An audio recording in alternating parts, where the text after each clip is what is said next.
And good evening, everyone, and welcome to high school football on Central Illinois Sports. Jack Hull, Bob Ray alongside tonight, and you have reached the Great Rivers Bank pregame show. Great Rivers Bank with locations in Pittsfield, along with Barry, Liberty, and Hannibal is our sponsor tonight. They're here to help you with lending and personal banking needs. Our friendly service and dedicated loan officers can help you through the buying of a home, opening a business, or making a deposit. Member FDIC and equal housing lender. The Panthers put their 6-0 record on the line tonight as they take on the Beardstown Tigers, who are 3-3. These two have had some really good battles over the last few years, and we're hoping for another good game tonight. The internet service is not real solid, folks, so you may have to reboot once in a while or restart. But for right now, we think we're doing okay. You can send me a text at 217-473-5151 and tell me how your picture looks and whether it's spinning or whether you're getting a good feed. We're going to take a break on the pregame show. When we come back, we'll tell you more about these two teams and other games going on in the area. More comes your way on the pregame show after these. Wish you had extra cash for a vacation, a boat, a new car, projects around the house? Free up more cash for the things you want by taking advantage of low interest rates. Refinance your home with Great Rivers Bank and keep more of your money by lowering your monthly payment. Start the process online at greatriversbank.bank and work with one of our experienced loan officers to get the lowest rate possible. Great Rivers Bank, member FDIC, and an equal housing lender. Prairieland FS is a full-service agricultural supplier dedicated to providing high-quality products and services for the purpose of improving customer profitability. We're known for our customer service in and out of the fields. We are neighbors serving neighbors for over 100 years and promise to provide complete seed and application service to all our customers. Our trained energy specialists, along with our crop specialists, can help you take your business to the next level. Prairieland FS, your leading supplier of choice.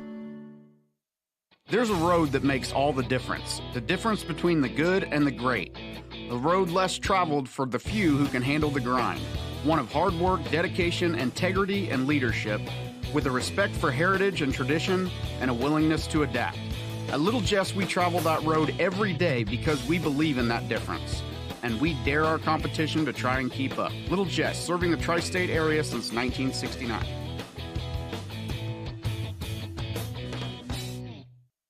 Hey guys, it's James and Todd coming at you from Jersey's here. Hey, and it is a beautiful day outside. Catch all the action at Jersey's in Camp Point. Fresh, made-to-order sandwiches, wraps, horseshoes. Check out our brisket bacon burger, our Nashville hot chicken. Fried chicken every Thursday night. Enjoy an afternoon on the patio or catch a game on one of our 7 TVs. Queen of Hearts drawing every Wednesday at 7 o'clock. Todd, you got some beers for us? Hey, you know what? It's time for that segment. We love beer!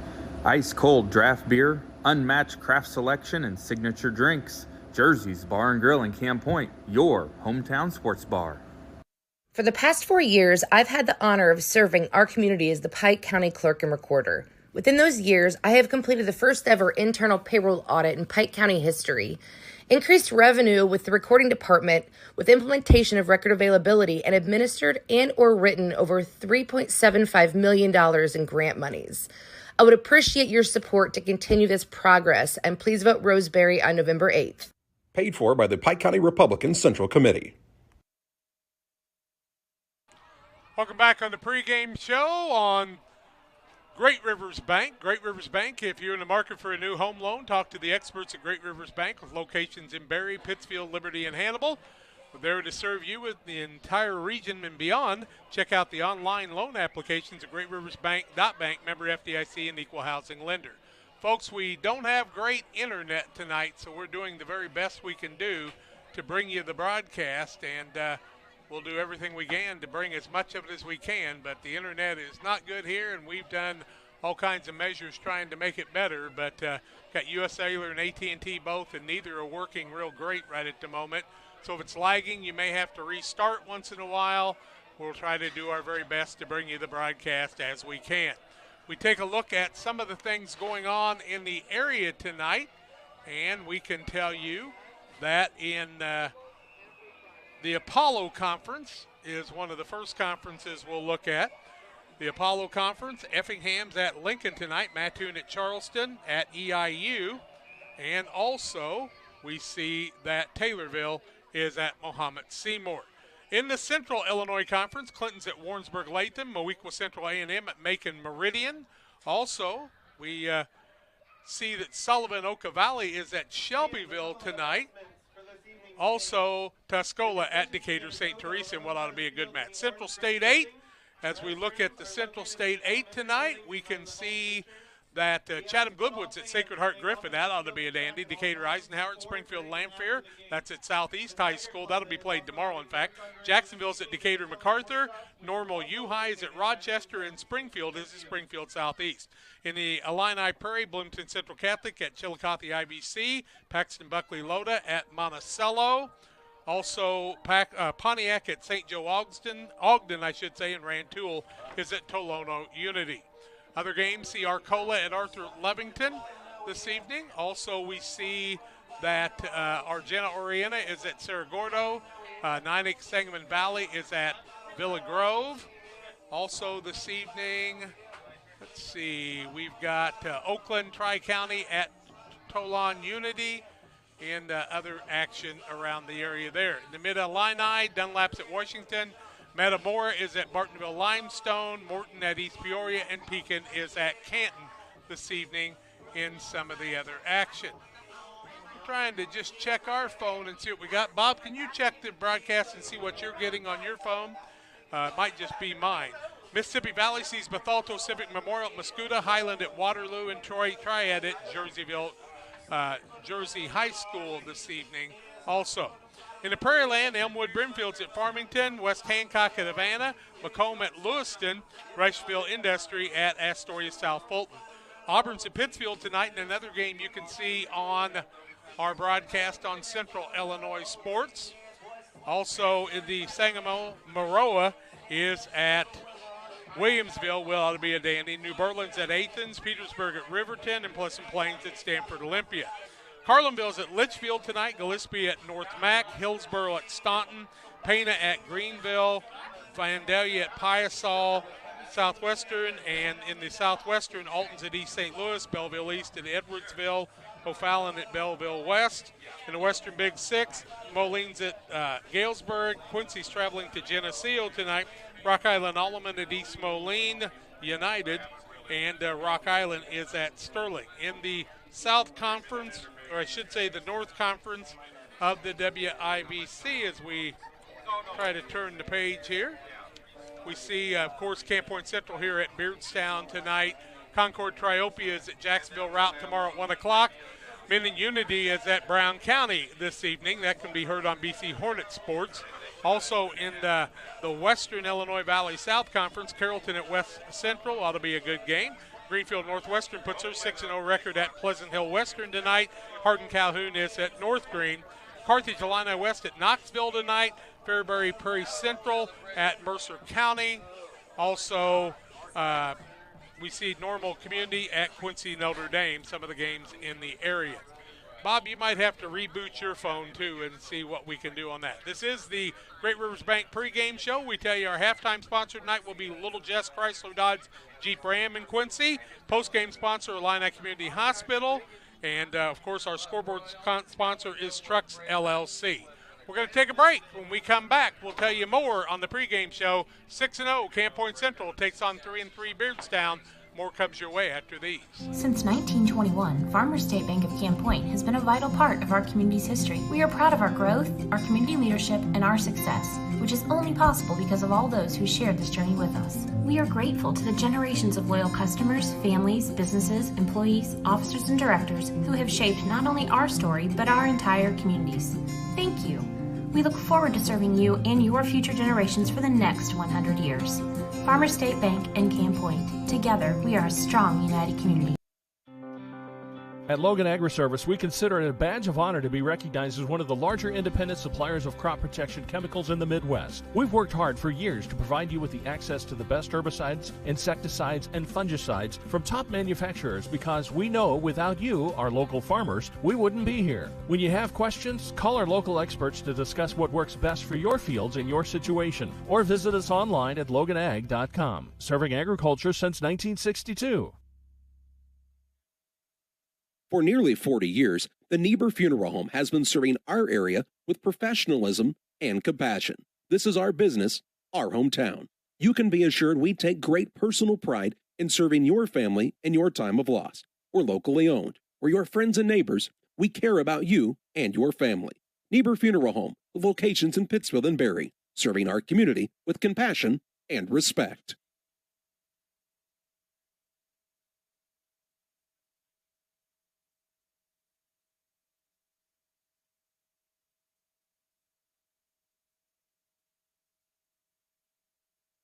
Welcome to Beardstown Ford, serving Central and West Central Illinois. When you're shopping for a new vehicle, we believe you need a comfortable ambiance, dynamic selection of vehicles, competitive options for financing, and high-quality service to feel confident and stress-free throughout the car buying process. At Beardstown Ford, you will find just that, a great selection of Ford models and a team that will make the process as smooth as possible. Beardstown Ford Lincoln in Jacksonville, just 30 minutes away from high prices. Abney Home Improvement is a family-owned company with Christian values. We have a passion for helping our customers find the best products at a great price. We understand making a large purchase of windows and doors for your home is a big investment. Our mission is to be completely upfront with you. We have built our business on trust and reputation. We depend on our customers to refer us to friends and family for their home improvement needs. Call 573-221-0886. We finish what we start with quality for you. Abney Home Improvement's 100% satisfaction is what we build our business on. Welcome back on the pregame show, the Great Rivers Bank pregame show. Trucks LLC, for all your diesel repair needs, call Trucks. Trucks is currently operating with the mobile service units only at this time at their new building. It's being constructed in the industrial park, so they're going mobile right now. Trucks looks forward to helping the local community with all their diesel needs. Call Trucks at 217-922-0044.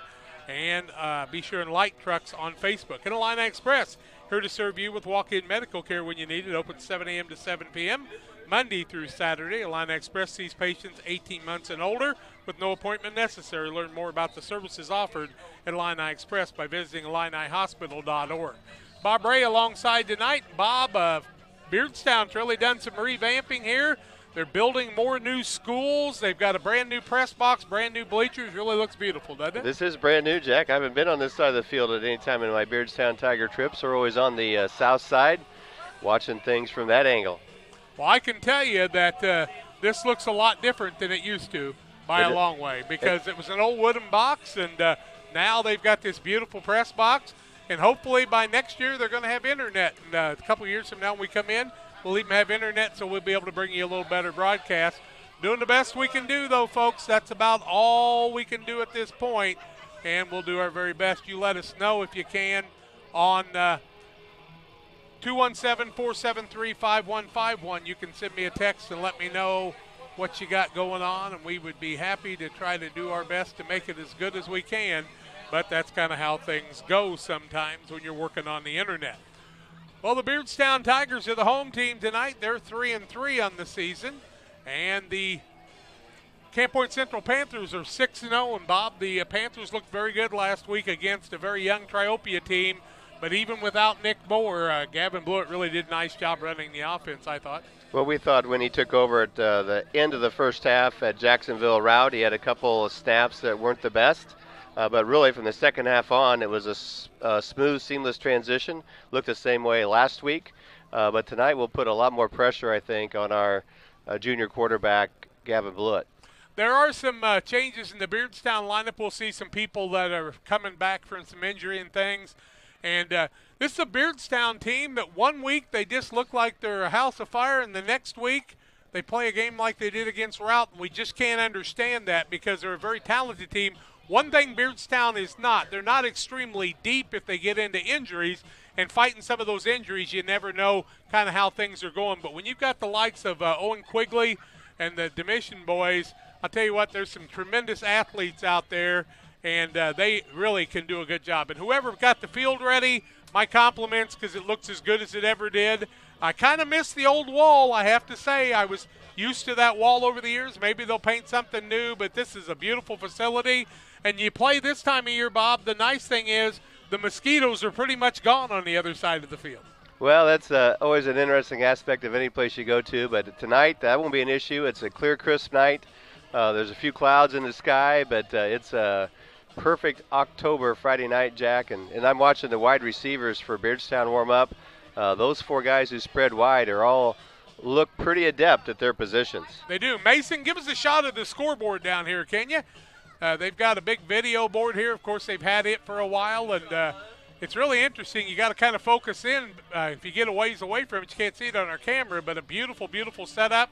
One of the things about running the clock on these video boards is sometimes it starts spinning and you lose time at time. We had one up at Bushnell a few years ago, Bob, in basketball, and I swear to goodness we had about 6 extra minutes in the basketball game, I think, in the second. That seems like an extended time period, doesn't it, Jack? Yeah. But I think they're subjected to some of the same wireless features all of us are. But it catches up, and only really an issue if you're down to the last few seconds of a quarter or the half. Josh Charles is back into school. He was the athletic director. Now he's the principal. His daddy and I were really good friends over the years, and Tommy, we miss Tommy a lot. But Josh doing a nice job. Had a little time over at Triopia, and he's back here. And I said, how many sets of clothes you got? And he said, I just put them all in the box and pulled them back out again. And a couple of people said, yeah, we're not letting him get away anymore because they like Josh here. He really does a nice job for this squad. We appreciate the folks in their hospitality here. I'm a little jealous of the guy that's a scorekeeper because he's got some good-looking food, and when you're talking as much as I do, you really can't eat any of that. And then we got a couple of guys broadcasting on WRMS on the other side, Robin Deacon over there, and they tell me Ty Olson's in the Dominican. I don't know if he's scouting baseball players for the new baseball coach in Brian Dorr or what he's doing there, but I'm sure he'll have a good time too. And I have to tell you, folks, even though that's a different set of bleachers, I did look down on my bottom left, and I kept looking for a couple people that I used to see over the years that were there, like Reggie Robertson, and, those guys are gone now, but, man, they were good friends. And Don Chipman passed away a few weeks ago, and if you knew anything about Beardstown sports, Chippy was one of those guys, along with John Connor, that really did a lot of things. In fact, those are the guys that gave me my start in broadcasting. We'll take a break. We're going to come back and do the starting lineups when we come back on the Great Rivers Bank pregame show. Hope you'll stay tuned. More comes your way after these. In Pittsfield, you can expect to find a safe, charming, livable community that affords its residents a tremendous quality of life. Listed on the National Register of Historic Places, Pittsfield boasts many historic homes and buildings that hark of a different era, each with a fascinating story to tell. Take a drive through our neighborhoods, and you'll get a glimpse of true Midwestern charm. Historic neighborhoods with well-maintained, architecturally diverse homes on quiet tree-lined streets. Safe, walkable, and convenient neighborhoods close to historic downtown Pittsfield. And new subdivisions like Panther Creek offer plenty of beautiful homes. The median price of a home in Pittsfield is $115,000. With such affordable prices and property taxes that are half the national average, it's easy to see why Pittsfield would be a good choice to locate. Pittsfield's Penstone Municipal Airport offers opportunities for small jet services. Pittsfield offers the perfect blend of big city amenities and small town charm. There's a home waiting for you here. From our trucks to their lunch trays, to your local hospital, to your favorite pub, and to your kitchen table. For more than 60 years, Dot Foods and Dot Transportation have been stocking the shelves of your hometown. Sure, we've grown a lot, but at our core, we're still small-town, family-run businesses that care about our communities and the people who keep us running. Join the Dot family today and be part of something bigger. Dot Foods and a lot of our sponsors tonight, they're getting ready to play the national anthem. The band looks sharp, and we're going to step aside when the band gets ready to go here in just a minute or two. But we can tell you about the Moose Lodge 420. Check out their Friday meals at the Moose Lodge 420 in Pittsfield. New specials each week. The food is hot. The drinks are cold at the Moose Lodge 420 in Pittsfield. Let's take a break as they get ready to play the national anthem. We'll be back with more after these. This is Alexis, nurse practitioner. This is Dr. John Olson. He is the best neurosurgeon. Well, I paid her to say that. However. Many of the patients that Alexis sees, we talk about that day, and we're able to collaborate real time on the patients. Having another provider that's not a surgeon work with the surgeon, I think you get the best of both worlds. If you have any neck or back pain, come see us in the Spine Center. Hey guys, it's James and Todd coming at you from Jersey's here. Hey, and it is a beautiful day outside. Catch all the action at Jersey's in Camp Point. Fresh, made-to-order sandwiches, wraps, horseshoes. Check out our brisket bacon burger, our Nashville hot chicken. Fried chicken every Thursday night. Enjoy an afternoon on the patio or catch a game on one of our 7 TVs. Queen of Hearts drawing every Wednesday at 7 o'clock. Todd, you got some beers for us? Hey, you know what? It's time for that segment. We love beer! Ice-cold draft beer, unmatched craft selection, and signature drinks. Jersey's Bar and Grill in Camp Point, your hometown sports bar. Wish you had extra cash for a vacation, a boat, a new car, projects around the house? Free up more cash for the things you want by taking advantage of low interest rates. Refinance your home with Great Rivers Bank and keep more of your money by lowering your monthly payment. Start the process online at greatriversbank.bank and work with one of our experienced loan officers to get the lowest rate possible. Great Rivers Bank, member FDIC, and an equal housing lender. Welcome back on the pregame show, the Great Rivers Bank pregame show. Glad you've joined us tonight. And our starting lineups brought to you by Waters Concrete. Tim Waters offers quality concrete for your new builds, driveways, decorative patios, anything with concrete. Waters Concrete is ready to serve you. Phone Waters Concrete at 309-252-1052. And LSSD Trucking and 3D Leasing. Phone 217-285-2808. Trucking for all your needs. See the Dunham boys and their professional team and their other business at Pike County Concrete. When you're in need of concrete for your next job, give Pike County Concrete a call at 217-285-5548 in Pittsfield and in Jacksonville. Starting lineups tonight. Camp Point Central's Panthers under the head coaching of Brad Dixon, and they will start the following. At a left wing will be Gavin Graves. He is a 5'10", 155-pound senior. He'll also play a left cornerback this evening. At the right wing is Isaac Ginnenbacher. He'll also play strong side inside linebacker. He's 6'3", 200 pounds and a senior. At the quarterback is Gavin Blewett. He is a 6'2", 180-pound junior. He also plays free safety, and we also know that Drew Pabin will be playing the right side cornerback tonight with the absence of Nick Moore. Drew Pabin is a 5'11", 135, or no, he's not. He's a 5'9", 145-pound junior. He's not a freshman. I know him well.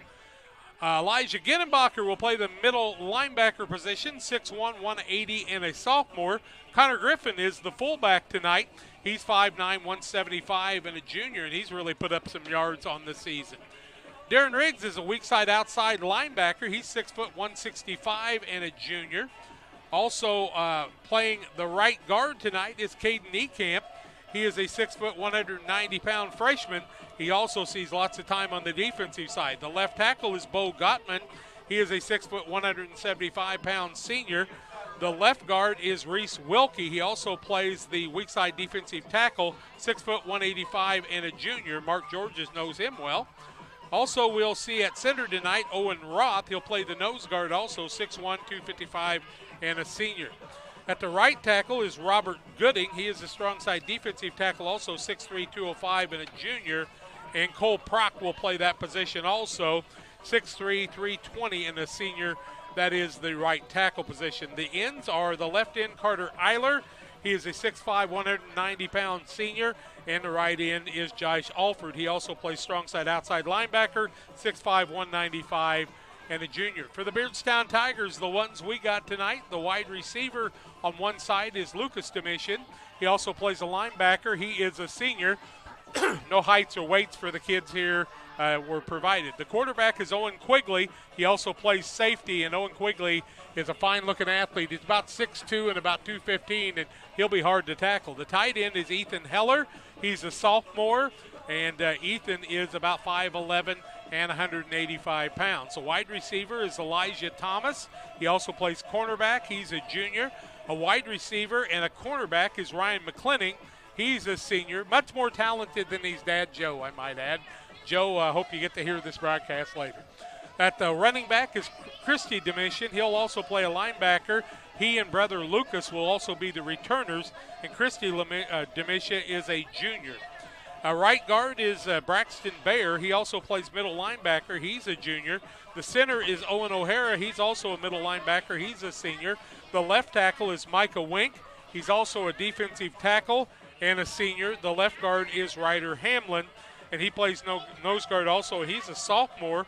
The kicker is Isaiah Torres, or Isaias, I think is Torres. He's a senior. The right tackle and defensive tackle is Gabe Herzog for the Beardstown Tigers. Did we see a flip yet, Bob? We did. We had the coin toss at midfield just after the anthem and the school song. Beardstown won the toss, Jack. They elected to defer, so the Panthers will receive the ball to start. They'll be heading from the east to the west. Panthers won't know how to act having the ball first, but that's what they're going to have. We're going to listen to some of our sponsors here before the game, about 7 minutes away from the kickoff. Hope you'll stay tuned. More comes your way on the Great Rivers Bank pregame show after these important messages. Abney Home Improvement is a family-owned company with Christian values. We have a passion for helping our customers find the best products at a great price. We understand making a large purchase of windows and doors for your home is a big investment. Our mission is to be completely upfront with you. We have built our business on trust and reputation. We depend on our customers to refer us to friends and family for their home improvement needs. Call 573-221-0886. We finish what we start with quality for you. Abney Home Improvement's 100% satisfaction is what we build our business on. Helena Agra of Camp Point, Illinois is a proud sponsor of the broadcast of Camp Point Central football. For all your seed, fertilizer, and ag chemical needs, the experts at Helena Agra, Brian Obert, Dustin Roskamp, are the guys to call. Let them show you the best seed, fertilizer, and ag chemicals to make your farming operation a success. Call 217-593-7761. That's 217-593-7761 for Helena Agra. Helena Agra says, go Panthers! If you're near retirement or thinking about retiring, you probably have questions. How do you make your savings last? How much should you take out and when? You're ready for retirement, but are your finances? Your Edward Jones financial advisor, Derek Harris, can help you build a strategy to help your finances keep up with your needs over the long haul. You've done what it takes to get there. Now it's time to make the most of retirement. Stop by the office at 1891 Main Street in Quincy, Illinois for a face-to-fact appointment. Edward Jones, Making Sense of Investing, member SIPC. PCRE Real Estate and Auction is your #1 resource for buying or selling real estate in West Central Illinois. With 2 office locations, one in Pike County and the other in Calhoun County, PCRE Real Estate and Auction is the place to go when you're looking to buy or sell farmland, recreational and hunting land, residential or commercial property. See our current listings at PCRERealestate.com or call us at 217-285-5800 for PCRE Real Estate and Auction. The caring and experienced professionals at Hamilton Funeral Homes are here to support you through this difficult time. We offer a range of personalized services to suit your family's wishes and requirements. You can count on us to help you plan a personal, lasting tribute to your loved one, and we'll carefully guide you through the many decisions that must be made during this challenging time. You're welcome to call us at any time of the day, any day of the week. Visit our funeral home in person or on the web at hamiltonfuneralhome.com. Call 217-593-6517. Welcome to Beardstown Ford, serving Central and West Central Illinois. When you're shopping for a new vehicle, we believe you need a comfortable ambiance, dynamic selection of vehicles, competitive options for financing, and high-quality service to feel confident and stress-free throughout the car buying process. At Beardstown Ford, you will find just that, a great selection of Ford models and a team that will make the process as smooth as possible. Beardstown Ford Lincoln in Jacksonville, just 30 minutes away from high prices. Welcome back on the Great Rivers Bank pregame show. Glad you've joined us tonight. You've got the starting lineups. I hope you'll sit back. Sorry if we got a little bit of interference here, trying to get all the internet to work. And right now we're using US Cellular. A little bit ago, AT&T worked better, then US Cellular works better. And so we're kind of in the middle of things and trying to make things work the best we can. But all we can do is all we can do. You know, when you're on the road, you don't have that Wi-Fi that they provide for me at Camp Point Central, which we really, really, really appreciate. And can't tell you what we would do without all that. Next week, we will not have a broadcast. Panthers will be going to North Green. I'm going to be heading to a vacation spot with my wife, and I'm not about to miss that one, Bob. I'm smarter than that, you know?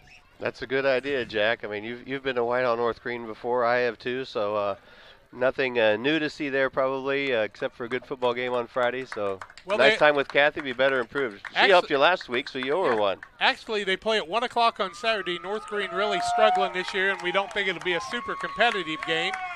Charlie and John will have a Pittsfield game next week for you, and then we'll be back to bring you the Calhoun game and, of course, all of the action that we'll be bringing your way in the playoffs, because the Panthers have already qualified for the playoffs.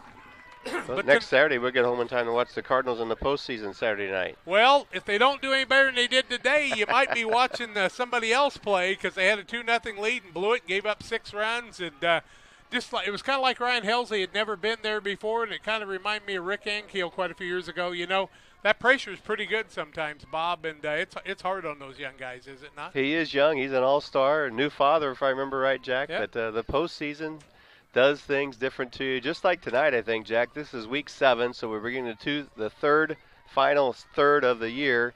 But I know we're playing a pretty athletic team here tonight, and we know they've had some close contests. Watching the Tigers warm up, it looks to me like they are ready to go. I noticed Owen Quigley, even after the coin toss, had a little chat with the officials, so he looks like a quarterback who's ready to lead his team. He's a fine athlete. I'll tell you what, Owen Quigley's one of those guys that really plays hard, and we're ready to go. Our kickoff tonight brought to you by Boulders Universe, open Monday through Thursday, 11 a.m. to 10 p.m., Friday and Saturday until midnight. They offer many menu items, burgers and fries, specialty pizzas, and lots of other things, craft beers. Come out and enjoy the fun at the Boulders Universe in Pittsfield. Well, we're ready for football action tonight, and we're going to do our best to bring it to you. Kicking off for Beardstown is Torres wearing the number 71. Pabin usually back deep, and Gavin Graves, I think that's Pabin back all the way, and don't see Graves back there with him.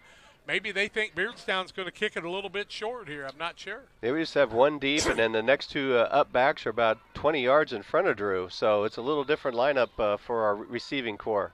Torres is going to kick it across the middle, and they had scouted that ball taken on the 30, 35-yard line. Coming around the outside, good tackle by the Beardstown Tigers. And who had the ball for Isaiah Ginnenbacher grabbed the kick, and you're right, Jack. The Panthers had that scouted well. The kick was a little 20-yard squib and right to one of the 3 up backs that we had.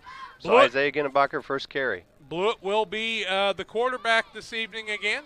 He'll have on the right wing Isaac Ginnenbacher, and the left wing will be Gavin Graves, and they'll start out, I do believe, with Griffin playing the fullback position. Of course, Riley gets in there. We see lots of other people like Lauterbach. Bob will kind of keep you abreast of some of the tackles tonight and the double wing formation for the Panthers as they start out on the 35-yard line, make it to 36. Give the ball on across the middle to the fullback, still on his feet. Gets it all the way out to midfield. Griffin's going to take the ball all the way out to the 50, help a man up, give him 14 yards, and the first down of the ball game comes the way of the Panthers. Griffin certainly runs hard, doesn't he?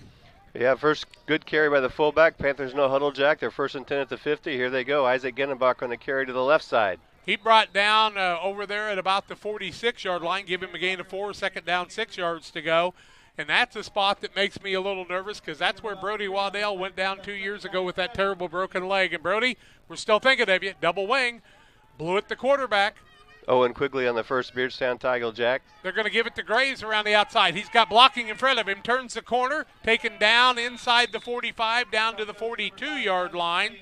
And he'll come from the 46 to the 42, gain of 2 or 4 on the play. And it'll bring up a 3rd down and 2. Nice tackling by the Beardstown Tigers. They had 2 or 3 people at the edge. He couldn't quite make the corner, Jack. We needed one more block to spring him, but we got a 3rd and 1. Little different formation, offset eye. They give the ball across the middle to Griffin. He's got the first down and more. Bounces outside at the 35-yard line. Gain of 7 on the play, and it'll bring up a 1st and 10 at the 10:40 mark of the first quarter of play. The Panthers started on their own 36, and they're going no huddle like they have in the first series many times. Double wing formation instead of that offset I. Griffin behind the quarterback. They start Gittenbacher. They give the ball to Griffin across the middle. It's been working. Why not? No, no, that's Gittenbacher with it. He fooled me. Gets the ball inside the 25 down to about the 23-yard line. So give him 12 on the play and another first down for the Panthers. They picked up, 4 or 5 of those already. A nice fake to Connor Griffin, Jack. I thought he had the ball too, and so did 2 defensive linemen, but they swept it on to Isaac to the left edge and tackled again by Quigley on the far side. 2:15 and counting, no score in the ball game on the Trucks LLC scoreboard. Man in motion. This time is a different man, and somebody jumped off sides, it appeared, and we'll have our first penalty of the ball game. Who is that playing the right wing? Is that Lauterbach? It'll be offsides against Beardstown. It is Lauterbach on the right wing now. So they'll move it up 5 yards, and that'll make it a 1st and 5 from the 18-yard line at the 10-12 mark. That'll start the clock again. Panthers are in their huddle offense now, and Blewett goes to the sidelines and gets a play from Coach Ray. We'll be under 10 minutes here in the first quarter at the 12-second mark of the play clock and counting down. Blewett under center. Man in motion's Lauterbach. They give the ball to the fullback this time. Ross Riley carries Jack. About a 2-yard gain for Ross. Tackled by number 2 for the Tigers, Lucas Domitian. Looks like he gets it down to, about the 15 or 16-yard line? I think they get it down to the 16. We'll call it a second down and a short 3. Man in motion. They give it to that first man in the fullback across the middle. He dives forward. Looks like he's got enough for the first down inside the 10-yard line down to 9. Was that Riley or Griffin? Ross Riley on the carry, Jack. During the penalties, the first time the Panthers subbed during the first possession. And now after this first down, they're subbing again. So 3 new backs. We're back to Gittenbacher, Griffin, and Graves. Gittenbacher on the right side, Graves on the left. Connor Griffin right behind the quarterback in Blewett. They'll give the ball to Gittenbacher across the left side, fighting inside close to the goal line, and he's in for the touchdown. That comes at the 9:13 mark of the first quarter of play. Gittenbacher from 9 yards out, and Isaac Gittenbacher will put us on the board for the first time. It's a 6-0 Panther lead at the 9:13 mark. That play series went 64 yards in 2, 4, 6, 8, 9 plays, and it is culminated by a touchdown, and the Panthers are on the board early. Offset I formation with Gittenbacher to the left of the quarterback. Man in motion. They give the ball to Gittenbacher. Tries to turn in the middle. He's into the end zone for the 2-point conversion. Timeout on the field. We'll take it to the Panthers with an 8-0 lead. And we're back with more on the broadcast after these important messages. The caring and experienced professionals at Hamilton Funeral Homes are here to support you through this difficult time. We offer a range of personalized services to suit your family's wishes and requirements. You can count on us to help you plan a personal, lasting tribute to your loved one, and we'll carefully guide you through the many decisions that must be made during this challenging time. You're welcome to call us at any time of the day, any day of the week. Visit our funeral home in person or on the web at hamiltonfuneralhome.com. Call 217-593-6517.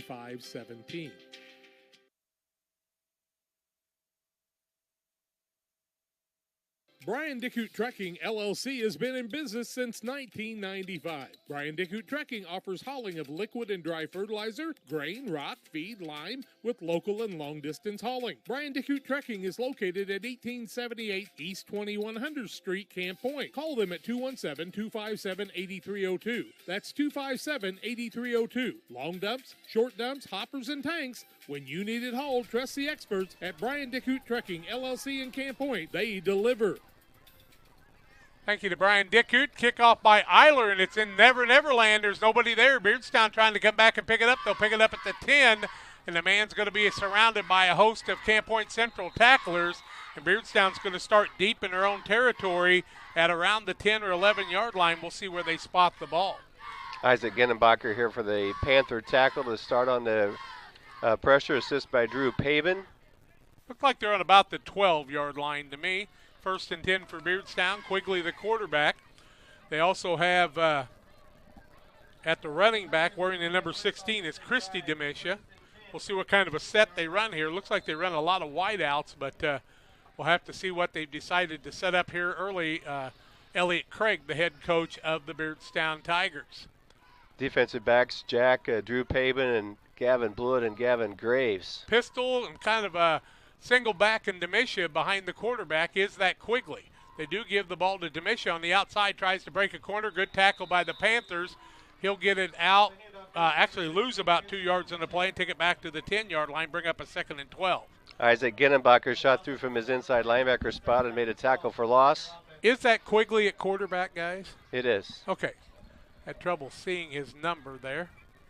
Quigley at quarterback, ball just outside the 10-yard line, a 2nd and we'll call it 12. And the pistol formation again. Quigley will get the hike from center with Demisha behind him. 2 wide outs to the left, 1 on the right. Quigley gives the ball to Demisha across the middle. Better yardage this time, still on his feet. That's how the Panthers will strip the ball a lot of times. He'll get it out to the 15, so he'll gain 5 on the play and bring up a 3rd and 7 for the Beardstown Tigers. Christy Demisha in on the run. Hunter Lauterbach first to the Panthers and assisted by Isaac Ginnenbacher. Tigers quickly back to the line of scrimmage. They'll be back in that pistol formation again. Their center in Owen O'Hara. A lot of pressure on you with that. They're splitting people out on the right side, a couple out on the right side, 1 on the left. One of those men out there is Ethan Heller. We saw Ethan play baseball all summer for the Midwest Bucks. Quigley, the quarterback, he'll roll to the right, looking for a pass, trying to go back across the middle, gets a little pressure, is able to get the pass off. It'll be incomplete, and it'll bring up a 4th down from the 15-yard line, a 4th and 7, and you would think it would be punt formation for Beardstown. And I thought they told me that Ryder Hamlin will be their punter. We'll see who's back. Coverage that time by Pabin and Blewett, but a lot of pressure by Caden Niekamp and Reese Wilkie to force that play and not let Quigley get 2 more seconds of stretch time. Micah Wink is the punter? Okay, Micah Wink is who they tell me is the punter. Pabin not back deep, so they're going to try to put a little pressure on it as he's going to punt from inside the 5. He'll get the punt off, and there's nobody to return it. The ball will bounce outside the 50 and go into Panther territory and roll dead on the 43-yard line, and that's where the Panthers will have it 1st and 10 as their defense has held. At the 7:26 mark of the first quarter, the Panthers with a lead of 8-0, and we better get that on the scoreboard, hadn't we? Let's go there, and then the 2-point conversion. We got our scoreboard back, so I better figure that out. 8-0 Panthers in the early going here. We don't have names on there, but the bottom one, the visiting one, will be the Panthers, and the orange one will be Beardstown is what we'll do here. Jack, the Panthers had no one back to return the punt, but they only gave up about 7 yards with the bounce by the Tiger punter. Yeah, they're getting a change reset now. They were heading the wrong way, but now we're going from the east to the west. 1st and 10 Panthers to 42. They've got it, Jack. Yeah, they said that to 42. Blewett the quarterback, double wing formation, familiar for the Panthers. They start getting Bacher in motion. Back to pass is the lefty, and Blewett got a man wide open across the middle, and just couldn't hit the man as Gavin Graves was wide open on the incomplete pass. Just need to put a little bit more air underneath of it, and Graves had gotten wide open. There wasn't anybody within 20 yards of him, but he just couldn't catch up to the overthrown pass by the big left-hander in the junior Blewett. He threw a nice ball, but it was just a little bit too hard. You know, he took an extra counter to it, looked to me like Jack, like a shortstop ready to show his arm off, but he threw a nice ball just about 3 yards long for Gavin. Now we're back to a 2nd and 10. That's different for the Panthers. They'll give the ball to Gittenbacher, trying to turn the corner, fighting people, breaks the line, and he's off to the races. One man could catch him. 20, 15, 10, 5, touchdown, Gittenbacher. Do you see a flag anywhere, guys? I don't see any flags, so you're going to have to give him 58. Nope, they're blowing it dead, so we have a hold against the Panthers. So cancel that. 10-yard penalty against the Panthers. Where is the flag? I cannot see it on the field. You know, I saw the umpire talking to the referee, but I still didn't see the flag anyplace. I don't see a yellow flag on the field anywhere. We'll see when they start marking it off. It's all the way back at the 42-yard line, Jack. So they're going to go back to the line of scrimmage. 32, so it'll bring up a 2nd and 20 for the Panthers. Gittenbacher's 48-yard run went for naught, or 58-yard run. So we're back with a 2nd down and 20 for the Panthers at the 7:08 mark of the first quarter of play. Panthers lead at 8-0 on the Truck scoreboard. I just saw the way the referee and the umpire were talking. It didn't feel like it was going to stand as a touchdown, and it doesn't. I had yet to see the yellow flag on the green field, though, Bob. I just could not find it anywhere. Maybe he threw it down and picked it up, but maybe they're using orange ones or something. Double wing formation, blew it under center.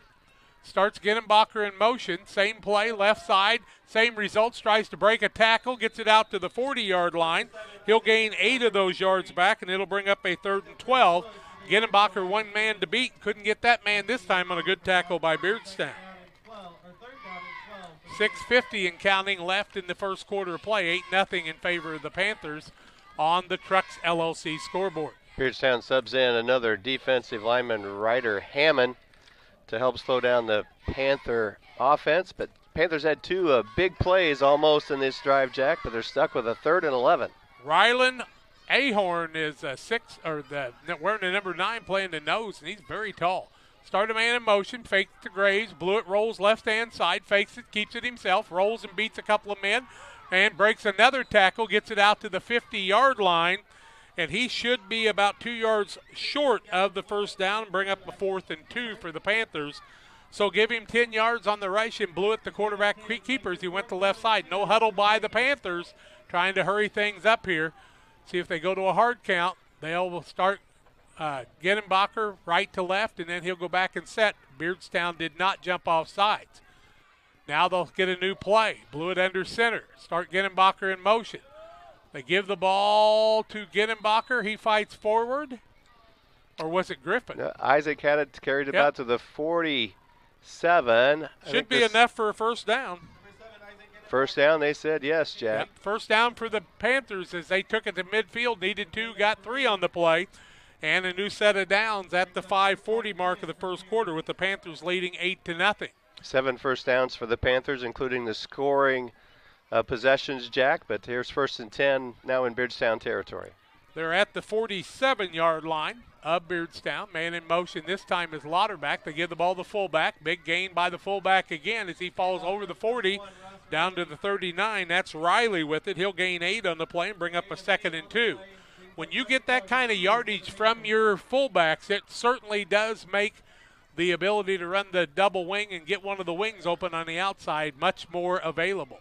Well, it certainly opens the playbook when you're 2nd and 2 or 3, and I know Casey likes that. Offset I formation on the left side. This side is the left wings there. They give it across the middle. That's to the fullback. He'll fall forward and get it across the 35 down to about the 34-yard line. I could not see the ball carrier that time. It appears. Ross Riley again, Yep, Jack, Riley. with just across the 35. We'll give him to the 34 yards. Is that a 4-yard gain for Ross? Should and be a first down. Yeah, 1st and 10 for the Panthers. They're wearing the yard guys down over on the other side. 4:45 left first quarter of play. Beautiful night. Nice job by Mason Ingalls on the camera. And he said to say hi to his dad, Nick, tonight, who's watching the game. Nick, I don't think it's your birthday, but Mason bought you a present, I do believe. Lauterbach going to get the handoff on the left-hand side. Big running room. He's heading to the house. Lauterbach, 5, touchdown. And that's Hunter Lauterbach. He's going to take the ball in from 34 yards out. And Lauterbach is going to be credited with the touchdown at the 4:26 mark. He's going to go 34 yards on the play, and the Panthers now up 14-0. Nice run by Lauterbach. He got on the outside, got good blocking in front of him, and not a thing anybody could do about that. Well, the line's really been working well for the first 7 minutes of the contest, Jack. They, Owen Roth is the centers leading the way, but I see Robert Gooding here on the side. Reese Wilkie's in there. Carter Eiler and Josh Alford at the tight ends. Panthers will run a play here as we get ready to go. They'll run it on the left-hand side. Blew it, looking for a pass. Got a man open, and it's good for the extra point. I think it was Eiler. We'll take a break on the field. We'll get it all set up for you. Panthers lead at 16-0. More comes your way after these. Hi, I'm Gage Weir, and I'm running for Pike County Treasurer. Just like our Sockies and Wolves football under the Friday Night Lights, it's time to get our head in the game this November. As your treasurer, I will ensure to hit high marks of success, and I will not pass an opportunity to help keep Pike County affordable for all of us who call it home. As a lifelong resident of Pike County, I know the importance of dedicated and faithful elected officials who work tirelessly for Pike County. That is why we must break through the line of inefficiency and ensure transparency between government and the people it serves. Let's tackle Pike County's fiscal responsibility together. Don't fumble your vote. Vote Gage Weir for Pike County Treasurer this upcoming November. Paid for by Gage Weir for Pike County Treasurer. Panthers take it in, get the 2-point conversion. I think it was Eiler on the pass from Blewett from 3 yards out, and it makes it a 16-0 Panther lead. Beardstown deferred to the second half. They gave the Panthers the ball in the first quarter, so the Panthers won't have it to start the second quarter like they have a lot of times. That series started on their own 43-yard or 42-yard line, so they actually went 58 yards, but they had to go 68 because of a holding penalty. And the Panthers will kick off again to the Beardstown Tigers. Kicking from the east end will be Eiler. He'll come across and fake the onside kick, and now he'll step back. Usually the Domitian boys will be back deep. That is Lucas and Christie. They are, Jack. They're back to about the 12. Now they're moving back to the 10. There's Carter's kick right in between them. Christie's going to take it on about the 15, 20, 25-yard line. Got by some people, makes a good fake. 50-yard line, 45, touchdown-saving tackle by the Panthers. That was Gavin Graves as Christie Demisha got the ball all the way out to the 40-yard line of the Panthers, and that's where Beardstown's going to have it 1st and 10.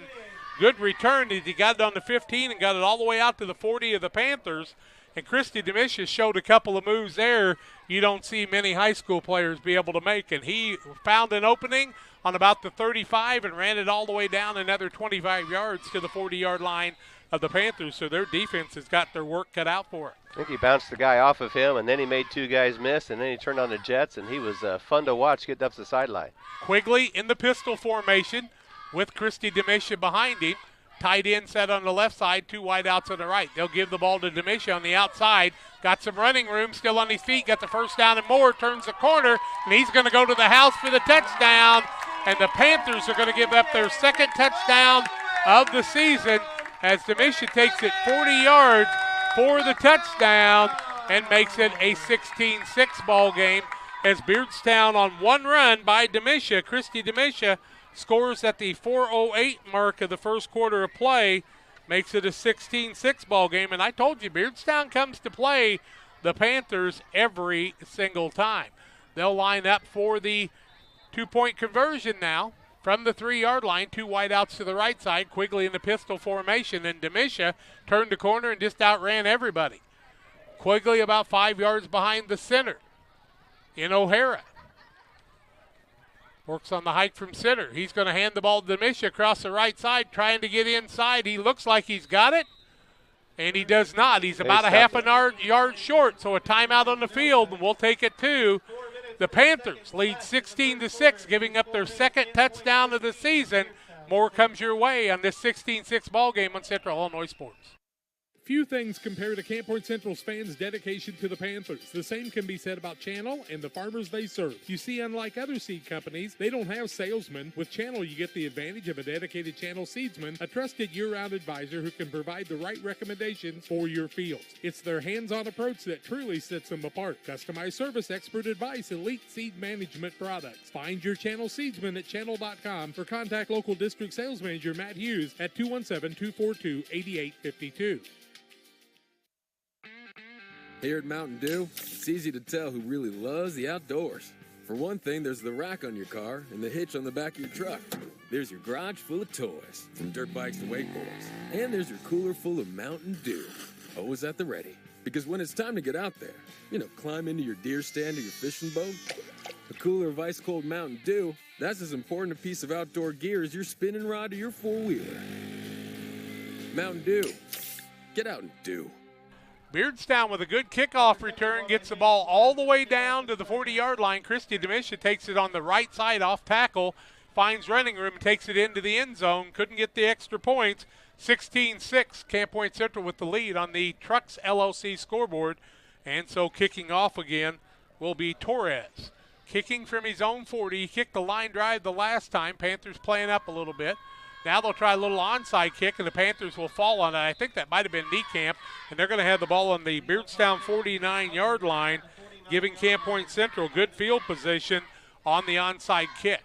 72, Robert Gooding on Robert the recovery, Gooding. so we get him an offensive possession, and the ball didn't quite go 10, but Robert did a good job to fall on it to be sure it stays Panthers ball. Yep, didn't go 10, but when he fell on it and fell forward, he gets the ball in the 49-yard line of Beardstown at the 4:08 mark of the first quarter of play. 16-6, a lot of scoring early in this ball game. Panthers in the double wing. Griffin behind center. Or blew it behind center. Now the man that was going to run the ball slipped one time, tries to turn the corner, and Wyatt Skimmerhorn carries Jack. He's tackled by Quigley on the far side. He could not make the corner. They run that jet for Wyatt, and if he makes the corner, it's pretty exciting. If he can't, it's going to be a 4-yard loss. Yep.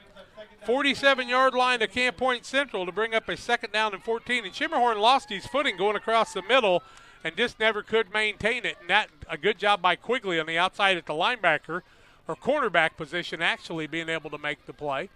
Panthers facing a 2nd and long.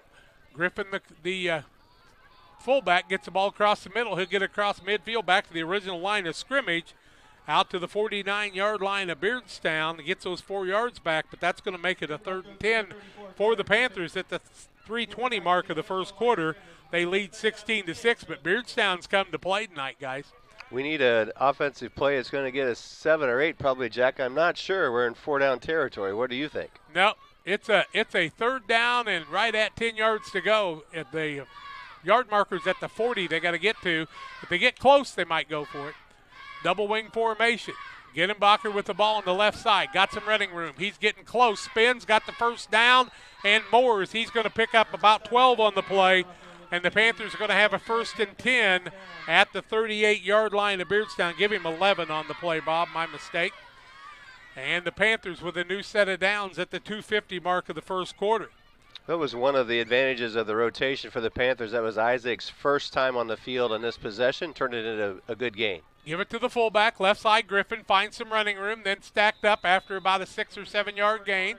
He'll get the ball down to the 33-yard line, give him 5 on the play, actually, and bring up a 2nd down and 5 yards to go at the 2:33 mark. Nope, he's going to get more than that. Give him 6 on the play and a 2nd down and 4. He gets the ball down to about the 32-yard line.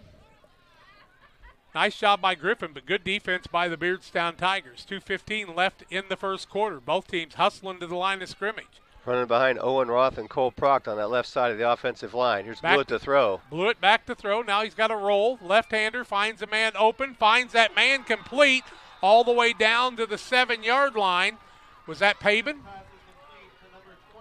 Nope. 20, Mason Miller. Tight end comes in on the 2nd string. Mason Miller with a very athletic catch, don't you think, Jack? He kind of twisted to turn the other way. Give him 26 yards and a 1st and goal from the 6-yard line at the 2:02 mark. Blewett had to roll back to the right. Tough place to throw for a right-hander, but Blewett was able to make it happen. Good job by Mason Ingalls getting track of that ball. 1:50 and counting left first quarter of play. Panthers knocking on the door from the 6. Man in motion is Gittenbacher. They'll give the ball to the fullback. He's going to be stretched out this time, though. Not much gain on the play, if any. In fact, I think he's going to get back to the line of scrimmage, and that's all. It'll bring up a 2nd and 6, so no gain by Griffin that time. I think Mason Miller getting rewarded on a nice reception. He's had some great special teams play. He's been filling in at the tight end with some really tough blocks in some other games, Jack, and nice to see him make a big splashy play for a nice catch in the late first quarter. Caught it over his right shoulder from a left-handed quarterback. It was a difficult catch, but he was able to make it happen. 15 seconds on the play clock and counting down. Panthers 2nd and goal from the 6. Blewett under center, a little different set, offset eye. They give the ball to Gittenbacher, breaks across the middle. Going to have a holding call, I do believe, as the referee throws a flag as the Panthers work, and that'll be the 2nd holding call against the Panthers. That's going to bring the ball all the way back to about the 16-yard line. Panthers do not get called for holding much, but this officiating crew's found them twice tonight. Looked like on the outside edge of the offensive line. I'm not sure who was. Maybe the tight end might have curled the man, but a hold, and they'll take it back. Should go to about the 16. No, they're going to put it. Yeah, now they're moving a foot forward. 17, it looks like, Jack. Or a restart of 17, replay 2nd down, but 2nd and goal from the 17. Make it an 11-yard penalty. I'll be darned. 58 seconds left in the quarter. Blewett with a second down and long. Call it 17 to go. They give the ball to fullback across the middle. Griffin trying to get some of that yardage back. He'll get it inside the 15 down to the 12-yard line. And he'll gain 5 in the play, and that'll bring up a third down and about 11 for the Panthers. With 35 seconds left in the quarter, the Panthers will have time for one more play. 16-6 Panthers on the Trucks LLC scoreboard. Bob Ray, Jack Hull bringing you the action tonight on Central Illinois Sports. Glad you've joined us for the broadcast tonight. Good crowd on hand watching the game. We can see that. Gavin and Drew coming in as Gavin goes out. So Gavin Graves out, Blewett in. Yeah, I was going to say I was messed up there for a minute. Blewett is going to step back. And he's going to let the clock run out. We'll go to the end of the first quarter. After one quarter, 16-6, Panthers with the lead. We take a break on the Central Illinois Sports broadcast. Panthers lead at 16-6, and we're going to take a break, and we'll be back with more after these. The Farmers National Bank of Griggsville with locations in Griggsville, Mount Sterling, and Pittsfield. Maybe you ask, why choose Farmers National Bank of Griggsville? The answer is simple. Local people, local decisions, and local commitment with local investments. We have many products and services to meet your needs. We invite you to find out more about us. Go to fmbgriggsville.com and explore all the services we offer. Visit any of our 3 friendly locations in Mount Sterling, Griggsville, and Pittsfield today. The Farmers National Bank of Griggsville, local people helping local people, member FDIC. Did you know that PCRE Real Estate and Auction now offers a full-service auction alternative? Farmland, residential real estate, commercial real estate, estates, guns, antiques, farm equipment, and commercial equipment are a few examples that the experienced auction team is ready to assist you with. Our team can make the auction experience less stressful and smooth. Check out our next auctions at our new auction location at 500 Piper Lane in Pittsfield, or call 217-430-2985 and speak with Jason Duke to learn more. Back on the broadcast, the Panthers with a 16-6 lead after one quarter. And the Panthers had a good first quarter, but Dementia had a good first quarter for the Beardstown Tigers too. And pretty entertaining ball game right to this point. Panthers will have the ball with a 3rd and goal from about the 11, I do believe.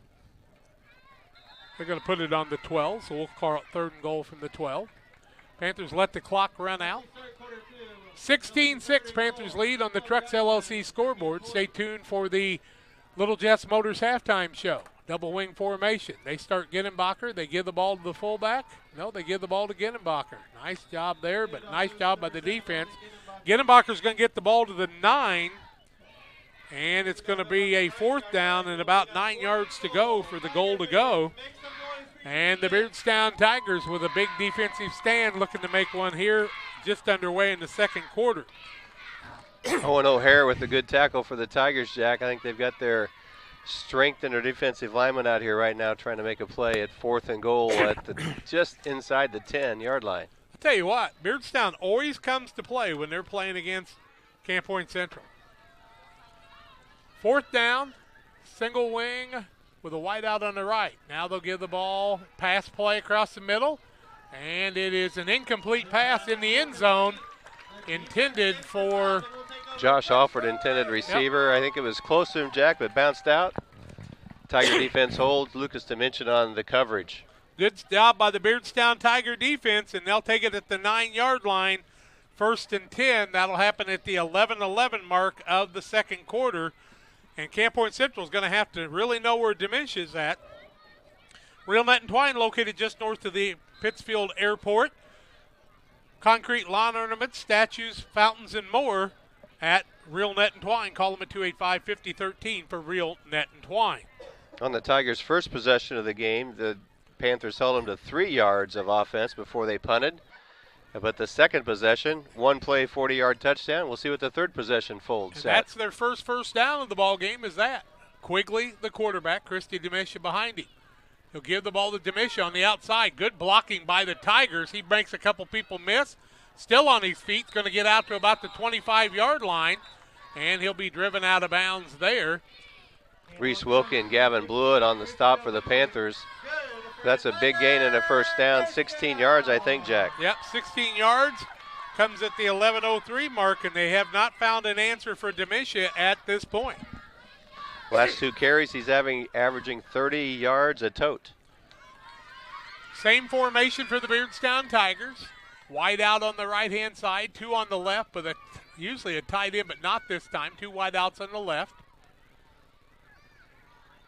Now a man moves forward on the left side. Quigley, the quarterback.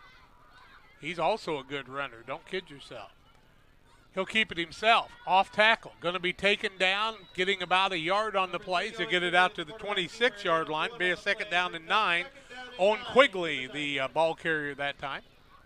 Hunter Lauterbach, Reese Wilkie on the tackle for the Panthers. Jack, you called that right away. You said he was a good runner. Takes a snap 2 seconds later and makes the carry. Now they're going to overload this side with 4 wide receivers. Have you seen that very often? Quigley in the pistol, naked backfield, 1 wide out on the left side, 4 on the right side. See if Quigley wants to keep it himself with all those guys spread out. He gets it back to pass, looks back to the right, now to the left, got Demisha, hits him with a little flare pass, and he's going to be taken down at about the 26-yard line. And he might get out to the 27. Let's see where they're going to give him a forward progress. Give it to the 27, a 1-yard pass play, and a 3rd down and 8. When you put that many people out there, you got a lot of blockers, but it causes a lot of attention for the defense. That comes at the 10:20 mark of the 2nd quarter. 16-6 the lead for the Panthers, but the Panthers have given up their 2nd touchdown of the season. The first came to Minden, and Beardstown got it on the 2nd possession. Demisha's a threat to go at any time. Quigley in the pistol again, about 5 yards behind O'Hara, the center. Back to pass is Quigley. Looking across the middle. Not much pressure right now. Got plenty of time. Now throws it across the middle. It's going to be picked off by the Panthers. And that interception is going to be the way of Drew Pabin. Pabin's going to pick it off on the 47-yard line of Beardstown. A 20-yard pass play, but it's going to be an interception. And Camp Point Central is going to take over at the 9:56 mark. And one thing they do well is defend the pass. Drew, we had 4 defensive backs there. Drew was kind of playing center field, Jack, and as that ball kind of rolled out of the quarterback's hand, we had 20 yards maybe to play that ball a little bit. Drew made a nice come up on it, and he can catch it. At least his 2nd interception of the season. Had one against Route there a couple of weeks ago, I know. Blewett, the quarterback. He'll bring the offense out with a wide out on the left-hand side in Graves, and the right side, I do believe, is Ginenbacher. No return on that interception, Jack. He caught it and went to the ground, but we're glad to have the possession back. And here goes Connor Griffin, palming across the middle. Look at that, Jack, to the 32. 32-yard line, he's going to gain 15 and another 1st down for the Panthers, and they're building those up. Now they're going to set the ball back at the 33. That set was kind of weird. The ball was on the 32. He picked it up and moved it back a yard. No huddle still for the Panthers. Offset I formation with a wing on the left-hand side. Trying a little different set is Coach Ray.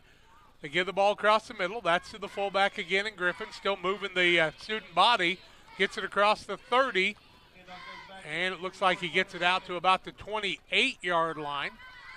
That's where they're going to set the ball. So give him a gain of 5 on the play, and it'll bring up a 2nd and 5. And a fullback, no answer there yet. See if we get anybody new in. Still Griffin out there with Ginenbacher and Graves at the 9:20 mark of the first half of play. 16-6 Panthers. You know, I see Connor about the last one off the pile, but right near him is Cole Proctor and Reese Wilkie. Yep, double wing, fullback again, and Griffin. He's going to be tackled for a short gain this time as he gets the ball down to the 26-yard line. Gains 2 on the play, and it'll bring up a 3rd and 3.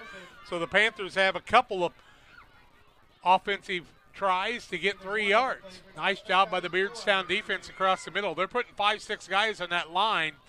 So you would think Ginenbacher, if he could get outside, would have the same luck as Demisha has had it on the other side. We see Beardstown, that's Braxton Bear trying to get his guys fired up. Double wing formation again. They'll give the ball to Ginenbacher, left-hand side. Across the 20 down to the 19-yard line. That'll be a gain of 7 on the play and another 1st down for the Panthers. Damon Emmerich at Great Rivers Bank here to help you with all your auto, residential, and commercial loan needs. 285-4404 for Damon Emmerich. Pike County Express has been helping you with great papers since 1991. Check them out Wednesdays on a newsstand near you. Panthers with a new set of downs from the 19-yard line, 1st and 10. Double wing. They start Gedenbacher in motion. Give the ball to fullback. That's Riley. He's carrying the load down the field. Inside the 15, down to about the 12 or 13. Let's see where they're going to set it. They'll set it on the 13, we'll call it. Give him 6 yards on the play and bring up a 2nd and 4.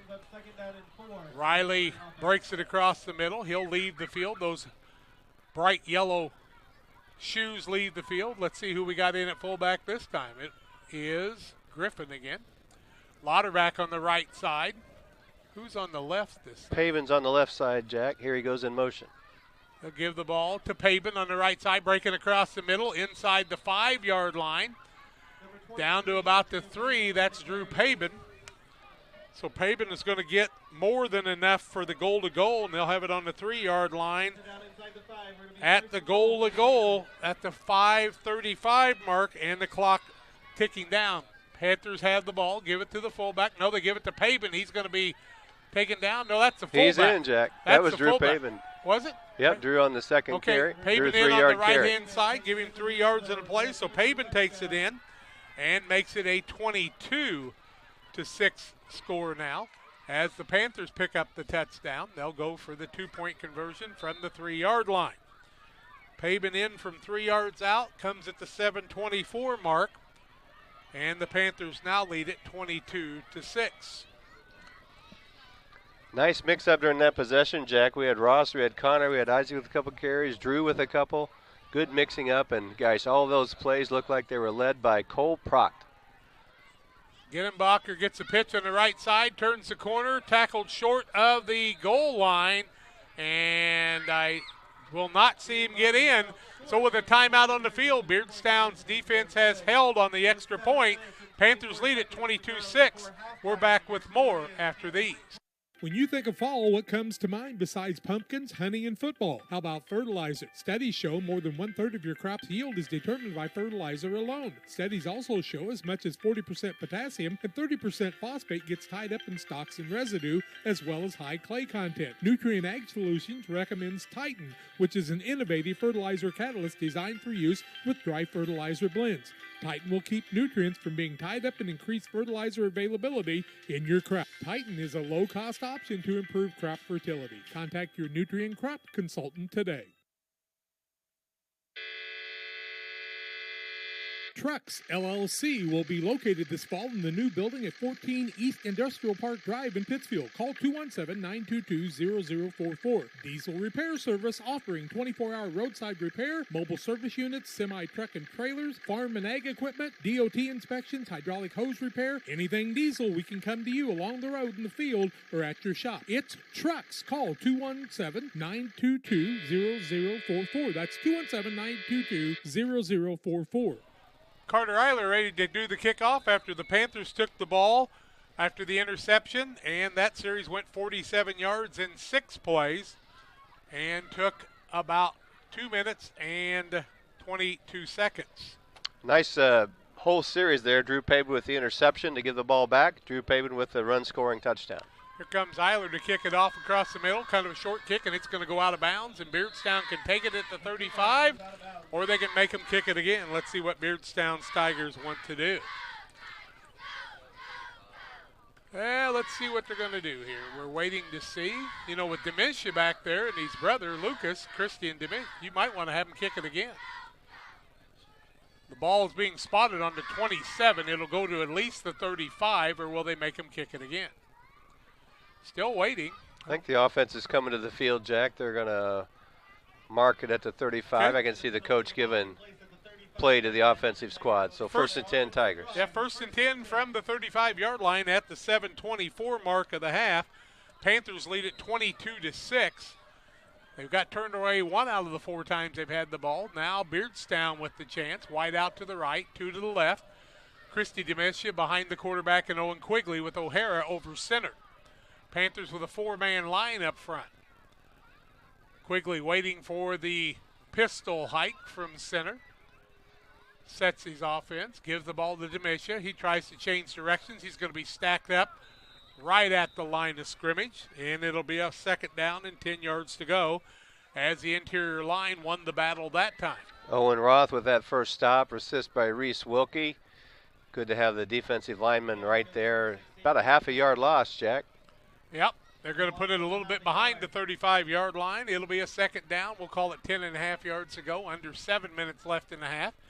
Beardstown at the line of scrimmage, but looking over to the sidelines, then look at the wristbands for the play. And with about 15 left on the play clock, we'll be down about 6:45 when they hike the ball. Quigley with Dementia behind him. Has a little trouble with the hike, keeps it himself. Around the outside, then pitches to Dementia on the last second. Nice job on the pitch that time. Dementia will get the ball out to the 40-yard line. So he'll gain 5.5 yards on the play, and it'll bring up a third down and about 5 yards to go. What a pitch by Quigley that time as he waited to the last second. Now they're going to spot it at the 39, Bob. So, all right. Drew Pavin came up with the final tackle on Dimension, and one of the linemen, I'd say Caden Niekamp, had the quarterback, but the quarterback did a nice job. Wait, and gave the pitch at the last second. It was quick and dangerous, but Dementia handled it well. Third down, call it about 6.5 yards to go. Pistol by Quigley, back to pass. Got a lot of pressure as they shot a man. Now Quigley trying to run out of that pressure, tries to put a play on, gets it across the 40 and runs out of bounds at the 41-yard line. So he'll gain 2 on the play, and it'll bring up a 4th and 4 for the Tigers in Tiger territory at about the 41-yard line with 5:49 left in the half. And don't be surprised if Elliott Craig decides to go for it here, trailing 22-6 on the Trucks LLC scoreboard. You call that exactly right, Jack. We had 57. Darren Rigg coming over for the Panthers on the far side, and he came across and chased. The quarterback Quigley from, about the far hashtag mark all the way over to the near sideline. Big run by Darren, never gave up, and forced a 2-yard gain. I think a hard count here would be appropriate. Maybe they can get the Panthers off sides. Now they'll reset again. They thought maybe they'd get somebody to jump. It's a 4th down and 4 from their own 41-yard line. Dangerous territory for the Tigers. And the Tigers are going to call the timeout. We'll take it too. Panthers lead at 22-6. We take the break. More comes your way after this. Shelley Brennicky is a candidate for Pike County Clerk. Shelley is a lifelong resident of Pike County. A 1989 graduate of Pittsfield High School, Shelley earned her Bachelor's of Arts in English from Culver Stockton College and her Master's from Grand Canyon University. Her husband, Dan Brennicky, also a lifelong resident of Pike County, served as a Pike County Sheriff's Deputy for 17 years before being appointed as the current Pike County Jail Administrator. Together they raised their son, Dusty, who is now the bailiff at the Pike County Courthouse.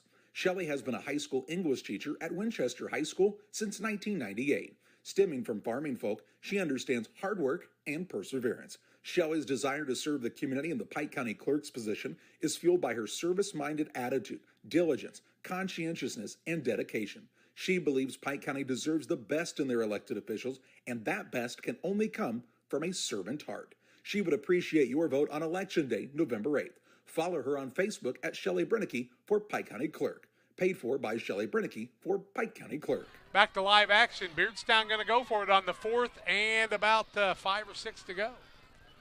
They're going to go back. Here's Quigley. He's got pressure on him. Going to throw us a short pass to Dementia. Got the first down and more.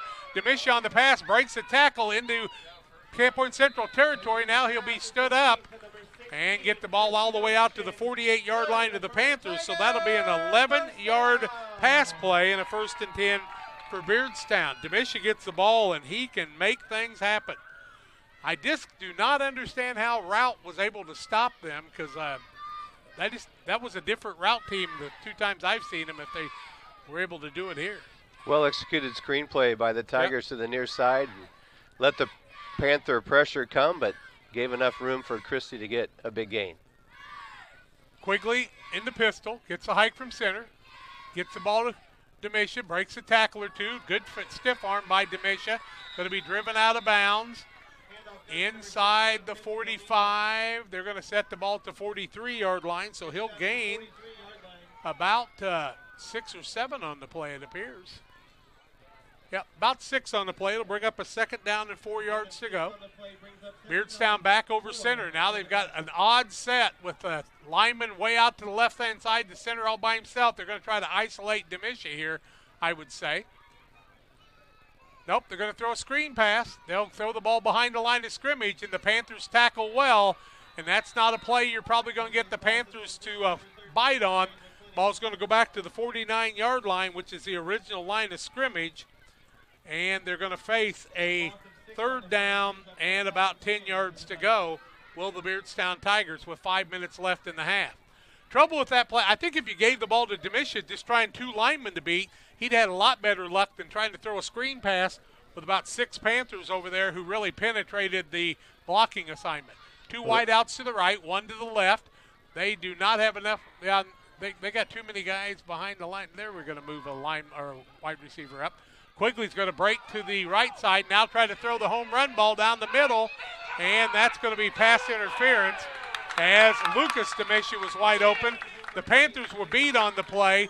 It's a 15-yard penalty from the line of scrimmage, so it's going to go from the 49 down to the 34, and that will be enough for a first down for the Beardstown Tigers.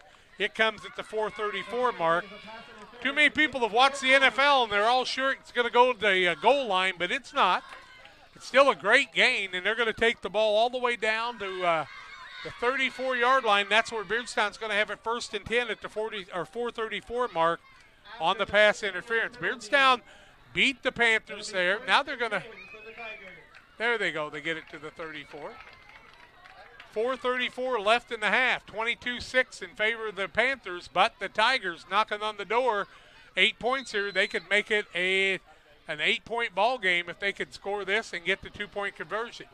Our defender was not fully beat Jack, but the receiver is behind him, and he kind of stiff-armed him to get him out and then was not looking for the ball. That's what turned into – It's a face guarding, and basically what happened there. But he was beat and did what he should have done. Don't let him catch the ball for the touchdown. Now timeout by the Tigers, and we'll take it too. The Tigers will face a 1st and 10. When we come back, it's a 22-6 lead for the Panthers. More comes your way after this. Together, we build. It's more than just a tagline at John Petty & Sons Custom Builders. It's our way of life. Our team is committed to building high-quality, custom-built commercial and residential facilities to fit the needs of your family or business.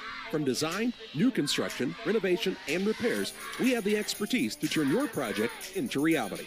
Call us for a free quote at 217-248-6196. That's 248-6196. Or check us out on Facebook. John Petty & Sons Custom Builders. Together, Try to we figure build. that out, will you?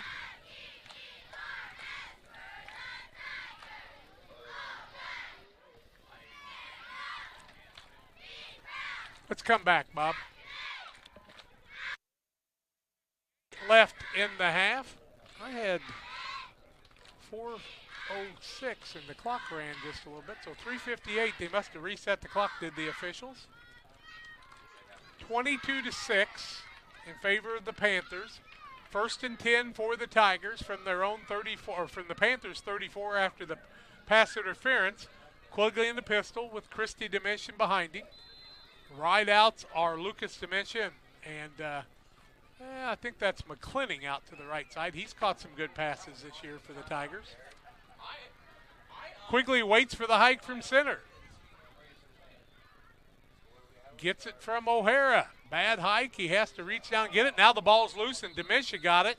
Fell on it at the 35-yard line, so he'll be credited with a 1-yard loss. Not really his fault, and it'll bring up a 2nd and 11.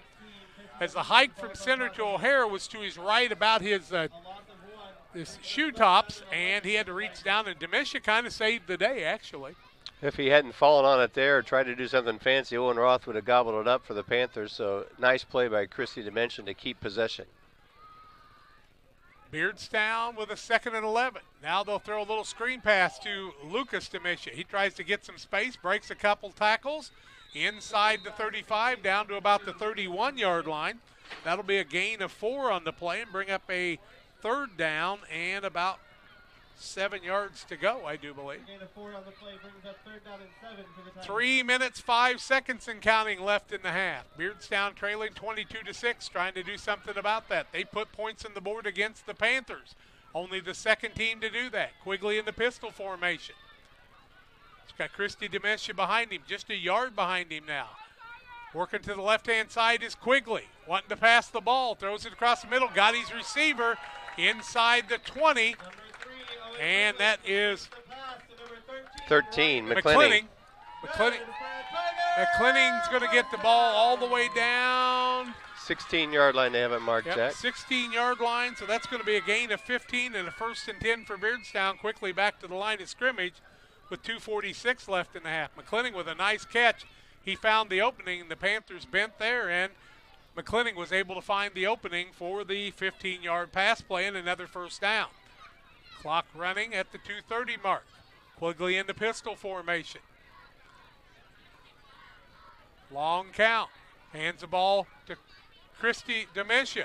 Around the outside, he's going to beat everybody to the corner into the end zone for the touchdown.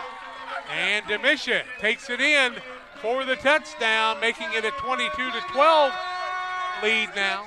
As a nice job by Demisha from the 16-yard line, beating everybody for the touchdown. Comes at the 2:21 mark. And it's like the defense is just frozen out there. 16-yard run by Demisha. And I'm just surprised the Panthers are not able to react to that and kind of spread him out. But I guess his speed is just beating him out there, Bob. Yeah, we didn't have the first defensive back kind of missed on that, and there wasn't any further help. So they're holding the linebackers in long enough to get him to the edge. He can make it an 8-point game if they can get this 2-point conversion. Let's see what the Tigers are able to do from the 3-yard line. Quigley back to pass, looks to the left, then to the right. Puts it on down, and he breaks a tackle, still on his feet, looking for a man to throw a pass to, finds a man deep in the corner, and it's good for the 2-point conversion. Panthers get the extra point to Ethan Heller, makes it a 22-14 game, and we'll take the break, and we'll be back with more after these. United Community Bank has been serving our community in banking since 1973 and is a proud member of the Pittsfield Strong United community. UCB brings you the latest banking technology, security, and convenience you expect, delivered with friendly local service you deserve from your community bank. UCB invites you to stop in for a visit at No. 1 Professional Plaza in Pittsfield, or you can find them online at ucbbank.com. United Community Bank, the leader of community banking, member FDIC, equal housing lender. Sign up for a Saki Rewards debit card. Dear Western Grain Service is your progressive feed and grain resource for Western Illinois.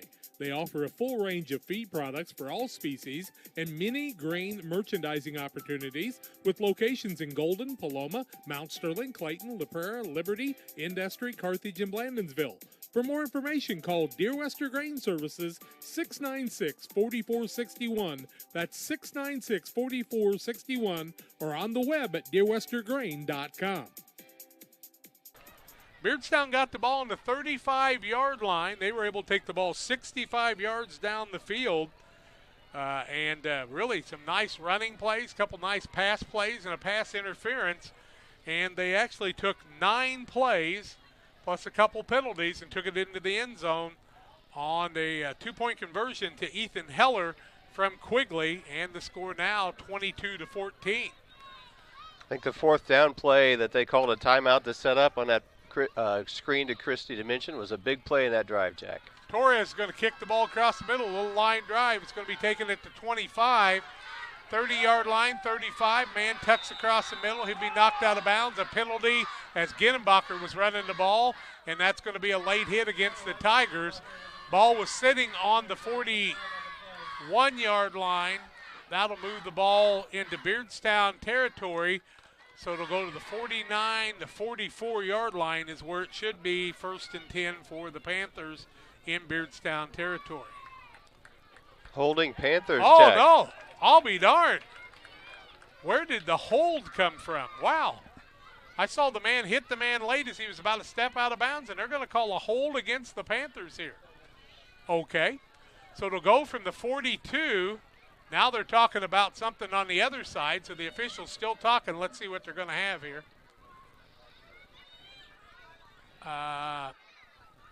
Where did the hold happen? Now they're going to explain something to Elliot Craig, the coach from Beardstown, and they're going to ask him what they want to do, or he wants to move it back. But I just think there might be more than one penalty, but maybe not. Holding against the Panthers. And that's the only call, so they're going to take it back to the 31-yard line. Now they take it to the 30, so that's another 11-yard penalty and a 1st and 10. At the 2:16 mark of the half, Panthers leading by a 22-14 lead.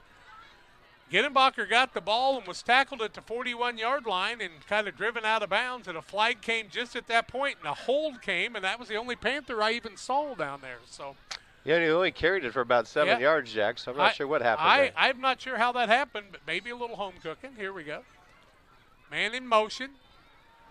Blewett's got the ball himself. No, that's Gittenbacher. Gittenbacher's going to get the ball out to the 41-yard line, so he'll pick up a 1st down and a 1st and 10 for the Panthers at 2:07 and counting. That'll stop the clock as they reset the line. Panthers at the line of scrimmage. Now they haven't signaled the 1st down yet. Okay, there they did. Why are they talking to the center? The back judge said something to the center there. That was weird. Now Gavin Graves has got the ball, across the 45 out to the 48-yard line, gains 7 on the play, brings up a 2nd down and 3 with 1:50 and counting left in the first half. Panthers back at the line of scrimmage. Blewett under center. Double wing formation. Man in motion is Graves. They give the ball to the fullback. That's Griffin, still on his feet, breaks a couple of tackles, gets it all the way down to the 37-yard line of Beardstown. 15 yards for Griffin on the play. Stops the clock as they move the chains to the 138 mark. And the Panthers are trying to get the ball down the field to get the bigger lead than this 8-point lead. They'll start the clock. Panthers in the double wing. 1st and 10. Give the ball across the middle to the fullback. That's Griffin again. Couple people to beat. Gets it inside the 25 down to the 24-yard line. Another 1st down and another 13 yards. That stops the clock at the 127 mark as they'll set the chains. Panthers are going to wear out the chain crew. Now they start the clock before the chain was set. I'll be darned. Man in motion. Give the ball across the middle. No, ball loose. Blewett tried to hand it off and had to fall on it at the 35-yard or 25-yard line. No, make it to 30. The 25. My mistake. I'm arguing with myself. 2nd down and 11. 2-yard loss for Gavin Blewett, Jack. He about handed that ball off to no one. Yep. Blewett under center. Under a minute left in the half. Try to hand it to the second man. Good defense that time by Beardstown. Gittenbacher gets the ball down to the 23, and the Panthers look like they might need to call a timeout. And they do. Timeout on the field, we'll take it too. Panthers with a 22-14 lead. They'll face a 3rd down and 9 when we come back after these. If your job situation is changing because of layoffs or restructuring, you may have to make several decisions. One important decision may be what to do with your retirement plan. Make sure your retirement stays on track. Derek Harris, your Edward Jones financial advisor, can help. Stop by the office at 1891 Main Street in Quincy, Illinois. Edward Jones, making sense of investing. Member SIPC. Are you short on time or budget, but your family is hungry? It's time for the Maya Authentic Mexican Restaurant in Pittsfield. Try the Maya Special, a crowd favorite. Delicious grilled fajitas, steaks, nachos Mexicano, salads in a tortilla bowl, the tastiest salsa and cheese sauce around, and the fastest service anywhere. You can afford it. It's the Maya Mexican Restaurant on Washington Street. Call ahead with your order and you can pick it up in the drive-thru, 217-285-4526. The Maya Restaurant in Pittsfield. Panthers face a 3rd and 9, leading 22-14 to this Beardstown Tiger team, making a ball game out of this one. It's a good one. And the Tigers trying to stop the Panthers. 45 seconds left in the half. Really good penetration by Beardstown. They'll give the ball on the right-hand side. That's the pavement across the middle. Breaks a couple of tackles. Gets it inside the 15. Down to about the 10. See where they set the ball. They'll set the ball at about the 12-yard line. Give him 11 on the play. And a 1st and 10 for the Panthers at the 12-yard line. Well, there's confusion, Jack. They got the box marked at 3rd and 1. The officials are eyeing it up. They took their officials' time out to look at it. They say that looks right. 3rd and 1 or 4th and 1? Looked like he made it. It'd be a 4th and 1. Man in motion. They give the ball to Pavin across the outside. Got the 1st down. Panthers are going to need a timeout. Down to the 9-yard line, give him 3 on the play. He ran for 11 earlier, so first and goal from the 9. 21 seconds left. Timeout on the field. We'll take it too, Bob. And 22-16. Back with more. Like a good neighbor, State Farm is there. You've heard that phrase many times. And Rod Prentice in Pittsfield, your State Farm agent, is the guy you can count on to be your friend and neighbor in the insurance business. He has a complete line of insurance available for you from State Farm Insurance. You can reach him at 217-285-6930. Our family trusts Rod Prentice with all of our insurance needs. Stop by their office on Washington Street and see the girls. And Rod Prentice, your State Farm agent, 217-285-6930. 22-14, the Panthers lead on the Truck scoreboard. Trucks LLC for all your diesel repair needs. Give them a call at 217-922-0044, 922-0044. Officials tonight, Clint Vineyard, Joe Butler, Craig Wellman, Corey Houston, and Tracy Shelton. Panthers after the timeout, their second timeout, 21 seconds left. They've got the ball first and goal, I do believe, from the 9-yard line is where they've got it spotted. I think that's right, Jack. We had, some smooth plays to get this drive rolling. Then we had a couple sputters. But we got a couple nice runs by Drew Pavin to get us inside the first and goal to 9:21 seconds in the half. First and goal from the 9. Panthers with Blewett under center in the double wing. Man in motion is Pavin. They give the ball across the middle of the fullback, and that's Connor Griffin. Is there any flag on the play? Let's make sure. Touchdown Panthers. 9-yard run by Griffin. And he brings the lead back to 28-14 now. Just want to make sure there weren't any penalty flags. They'll line up for the 2-point conversion from 3 yards out. Panthers with a 14-point lead now, but they've given up 14 points. They'd only given up 8 at this point of the season. And the Panthers will run a play here. The left-hand side stacked up, and the Panthers are not going to make it. Timeout on the field. Panthers lead at 28-14. We'll be back with the kickoff after these.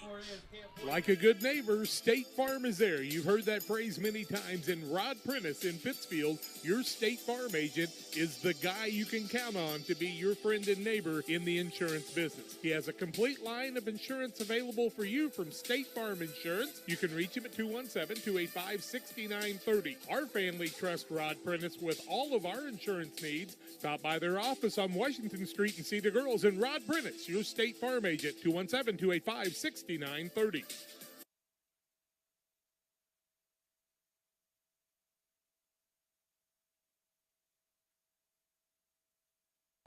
Back to live action here is the officials are very quick getting the ball set again. So we're going to be ready for the kickoff. We don't want to miss it.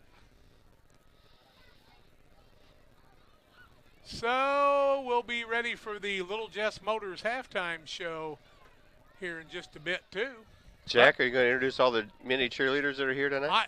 There won't be as many as there were last week. 110 last week I think we had. I think Shannon Zanesco said 104 all day all afternoon for their cheer camp. Wow. That made them busy. They might need some drink boxes, Bob. Maybe.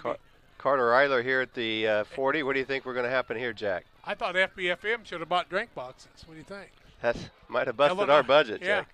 Well, Carter Eiler's going to kick it off from his own 40. You better get down and cover it. The two dimensions are deep. They're marked at about the 12-yard line. Kick off across the middle, little line drive. It'll be taken by Christy Dementia on about the 18, 20, 25-yard line.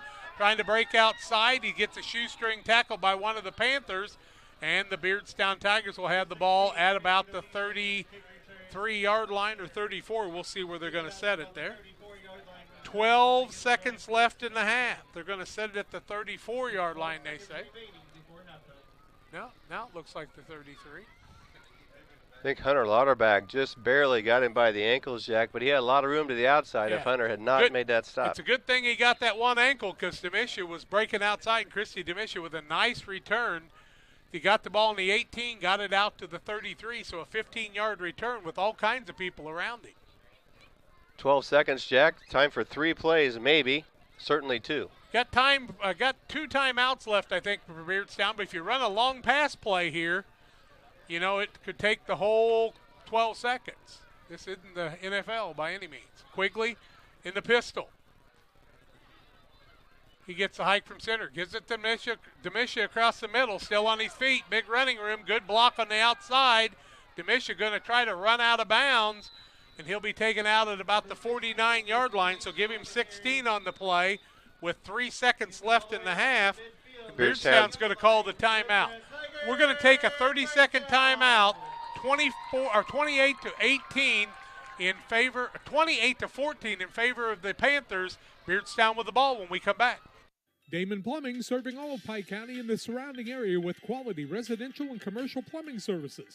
Damon Plumbing offers septic installation, drain cleaning, new water lines, remodel work for your home, or if you're planning a new build, make sure you include the Damon boys. To get it right the first time, no job too big. Have you seen Brayton and Doug? Or too small? Sorry, Corby, couldn't resist. Call Brayton at 217-491-5415 or Doug at 217-617-2318.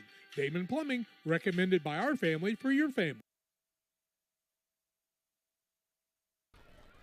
And we're back. Beardstown's going to have it 1st and 10 from their own 49-yard line after that 16-yard run by Dementia. Bob tells me he's got 100 yards in the first half. Stay tuned on the Little Jess Motors halftime show. We'll do a recap of the first half scoring and also the yardage and more at halftime. 3 seconds left on the clock. 2 wideouts on the right, 2 on the left. Demisha right behind Quigley. Quigley gets it to pass. Back straight across the middle. Has Demisha open. Now we'll throw a ball on the screen pass across the middle. It's going to be taken by Lucas Demisha. Still on his feet. He's going to be tackled, but he'll get it down to the 37-yard line. Penalty flag at the end of the play, Jack. At the Panthers, that's a 14-yard pass play. If it's a defensive penalty, then it would ineligible. Yeah, ineligible man downfield. So the Panthers will take the penalty, or will they not? They're going to turn it loose, say not. So you got to give Lucas Demisha a yard plus 16, so 17 yards on the pass play, and we have reached halftime. Panthers lead it 28-14 here at halftime at Beardstown. We'll take a break and tell you more on the halftime show, the Little Jess Motors halftime show, after this timeout. There's a road that makes all the difference between the good and the great. The road less traveled for the few who can handle the grind. One of hard work, dedication, integrity, and leadership, with a respect for heritage and tradition and a willingness to adapt. At Little Jess, we travel that road every day because we believe in that difference. And we dare our competition to try and keep up. Little Jess, serving the tri-state area since 1969.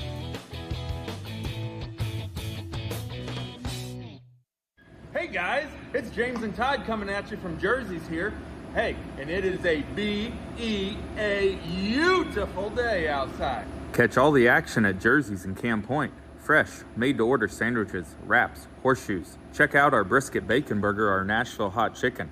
Fried chicken every Thursday night. Enjoy an afternoon on the patio or catch a game on one of our 7 TVs. Queen of Hearts drawing every Wednesday at 7 o'clock. Todd, you got some beer scores? Hey, you know what? It's time for that segment. We love beer! Ice cold draft beer, unmatched craft selection, and signature drinks. Jersey's Bar and Grill in Camp Point, your hometown sports bar. Prairieland FS is a full-service agricultural supplier dedicated to providing high-quality products and services for the purpose of improving customer profitability. We're known for our customer service in and out of the fields.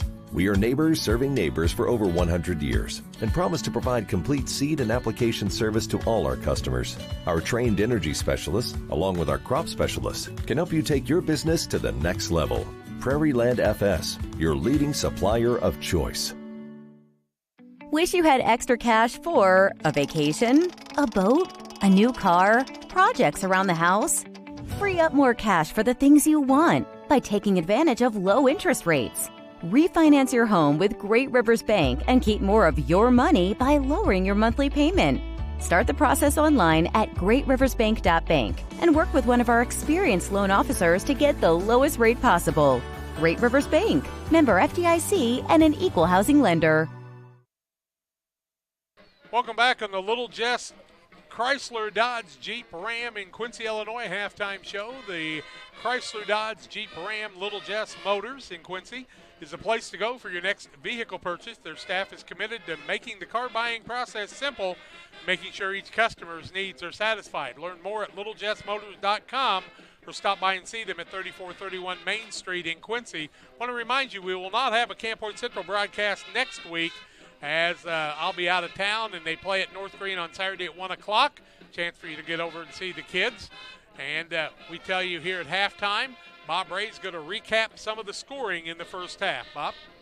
Hey, thank you, Jack. Yeah, pretty exciting paced first half of action here at Beardstown. The scoring got underway at 9:12 in the first quarter. Isaac Ginnenbacher, 9-yard run, and also the run for the extra point gave the first points of the game to the Panthers. They led 8-0 at 4:30 mark in the first quarter. Hunter Lauterbach, a 34-yard run for the touchdown. Pass play from Gavin Blewett to Carter Eiler for the 2-point conversion. Panthers up 16-0. Right away, the Beardstown Tigers strike back after a big return by Christy Dimension. He had one play in their offensive possession for a 40-yard run. The run failed, but at 4:08, the score now moves to 16-6 Panthers. We move to the second quarter, and after Drew Pavin had the interception at midfield, he finishes the offensive possession with a 3-yard run at 7:24. The run for the extra point failed, 22-6 Panthers. Beardstown answers back at 5 minutes at the 2:21 mark. Christy Dimension, 16-yard run around the right end, and the Quigley pass to Heller on the 2-point conversion moves it to 22-14.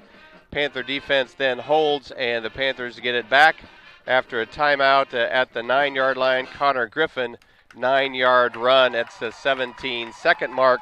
Run failed for the 2-point conversion. Jack gives us 28-14 Panthers.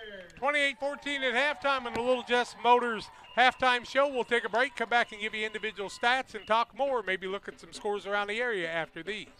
Call Best Systems Builders for all your insulation needs. We are a full-service insulation contractor offering both open and closed-cell spray foam, blown cellulose, and fiberglass installation. Best Systems has 2 BPI-certified professionals ready to inspect your home or business today. You may qualify for incentives through the American Act on Energy program. Call Scott or Michael at 217-285-6005 for your free estimate, or visit us online at gobestsystems.com and start saving money on your energy bill today. It's time to say Pepsi, please, at your local county market. Refreshment Services Pepsi and County Market, your best value for delicious drinks to get ready for every game. Stop by your local county market to pick up your favorite Pepsi products today. Stock up for your next family get-together. Refreshment Services Pepsi and County Market for the best price around on all your Pepsi products. You love them and they've got them at County Market. Stop by today and say Pepsi, please, at your local county market.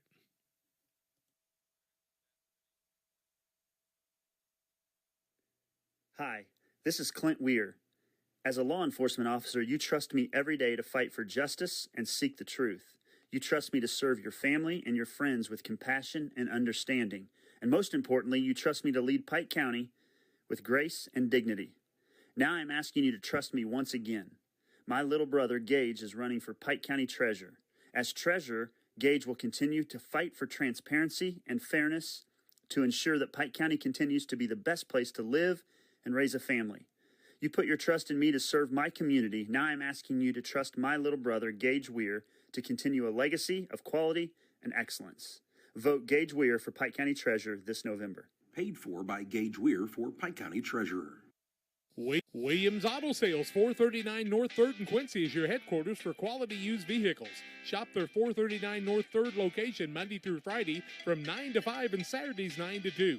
Check out their inventory of WilliamsAutoSalesQuincy.com or call Tony the Truck Guy at 217-223-3325. Williams Auto Sales, 439 North 3rd in Quincy, wishing the Panthers the best of luck this year. Give them a call at 217-223-3325. Williams Auto Sales.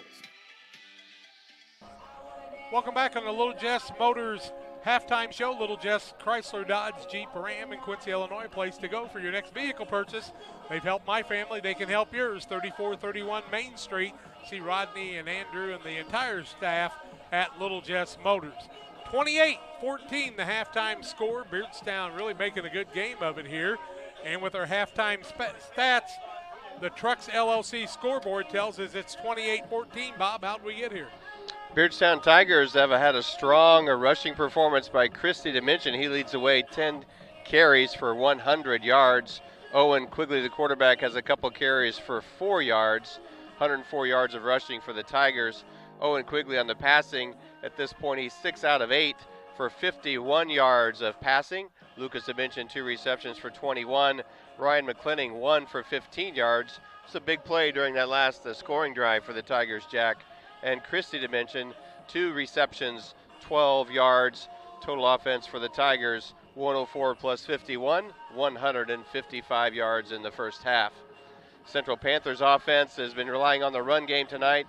Jack, I have 1, 2, 3, 4, 5, 6, 7, 8 ball carriers so far in tonight's contest. Leading the way, Connor Griffin, 12 carries, 95 yards. Ross Riley, 5 carries for 23. So the 2 fullback positions are close to 120 yards for the night, Jack. Isaac Ginnenbacher, 12 carries for 84.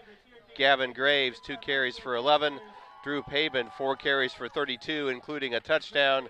Hunter Lauterbach, 1 carry for 34, also a touchdown. Gavin Blewett, our quarterback, 2 carries for 8. And Wyatt Skimmerhorn, 1 carry for the -4 on the jet sweep that didn't work out. Gavin Blewett has thrown 4 passes, completed 2 for 29 yards. Receivers have been Carter Eiler for 3 and Mason Miller, 26. Big catch by our tight end in the first quarter drive for a touchdown, Jack. Panthers rushing offense, 283 yards in the first half, another 29 in the air. Panthers are over 310 yards the first half, but still in a tight ball game. And Beardstown's going to get the ball, the kickoff on the opening series for the second half. We've got a big ball game ahead of us here, folks. Trucks LLC, for all your diesel repair needs, call Trucks. Trucks is currently operating with mobile service units only at this time as they're building a new building in the industrial park. Give them a call at 217-922-0044. Be sure to like them, Trucks that is, on Facebook. We'll take a break, come back and talk more here on the halftime show after these. Illini Community Hospital is committed to providing high-quality specialty care close to home. We are pleased to welcome Dr. William Severino, urologist, and Dr. Mark Mount, ear, nose, and throat physician, to the consulting physician clinic team at the Castile Center. Specialty care is also provided for orthopedics, cardiology, podiatry, obstetrics, oncology, and more. Learn more by visiting IlliniHospital.org or call 217-285-2113, extension 3950 to schedule an appointment.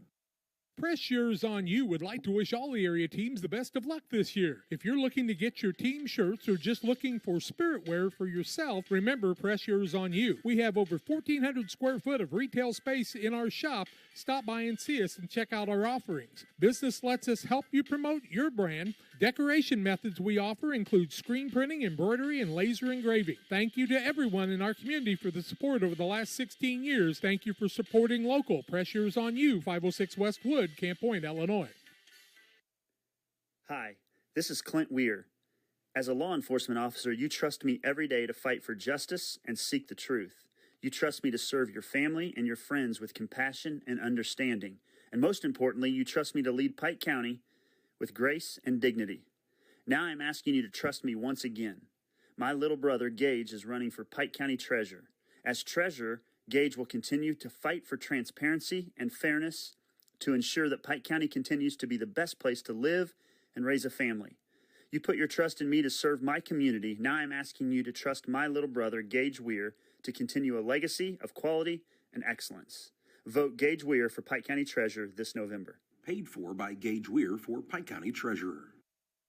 For nearly 40 years, the Niebuhr Funeral Home has been serving our area with professionalism and compassion. This is our business, our hometown. You can be assured we take great personal pride in serving your family in your time of loss. We're locally owned. We're your friends and neighbors. We care about you and your family. Niebuhr Funeral Home, with locations in Pittsfield and Barry, serving our community with compassion and respect. Welcome to Beardstown Ford, serving Central and West Central Illinois. When you're shopping for a new vehicle, we believe you need a comfortable ambiance, dynamic selection of vehicles, competitive options for financing, and high-quality service to feel confident and stress-free throughout the car buying process. At Beardstown Ford, you will find just that, a great selection of Ford models and a team that will make the process as smooth as possible. Beardstown Ford Lincoln in Jacksonville, just 30 minutes away from high prices. Welcome back on the Little Jess Motors halftime show here on Central Illinois Sports. Bob Ray, myself, Jack Hull, bringing the action tonight live from Beardstown. Dandy ball game here in the first half. I'll tell you, I'm impressed with the ability of the Domitian boys. And with 3 wins, we got to wipe a little water up here so we don't end up with a problem. Thank you. You're talking about the dimensions, Jack. Yeah. Lucas Dimension came through with some really big plays throughout the first half. Number 2 had a couple of big pass plays to keep drives alive, but really the star of their Beardstown Tiger first half offense is Christy Dimension, the senior running back. 16 yards on his last carry, but I gave him 10 carries for 100 yards. I can do the math on that, Jack. A 10-yard average per carry.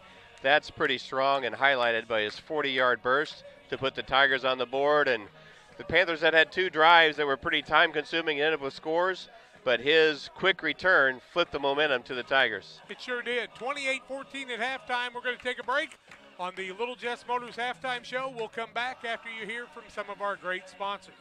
For the past 4 years, I've had the honor of serving our community as the Pike County Clerk and Recorder. Within those years, I have completed the first ever internal payroll audit in Pike County history, increased revenue with the recording department with implementation of record availability, and administered and or written over $3.75 million in grant monies. I would appreciate your support to continue this progress, and please vote Roseberry on November 8th. Paid for by the Pike County Republican Central Committee. This is Alexis, nurse practitioner. This is Dr.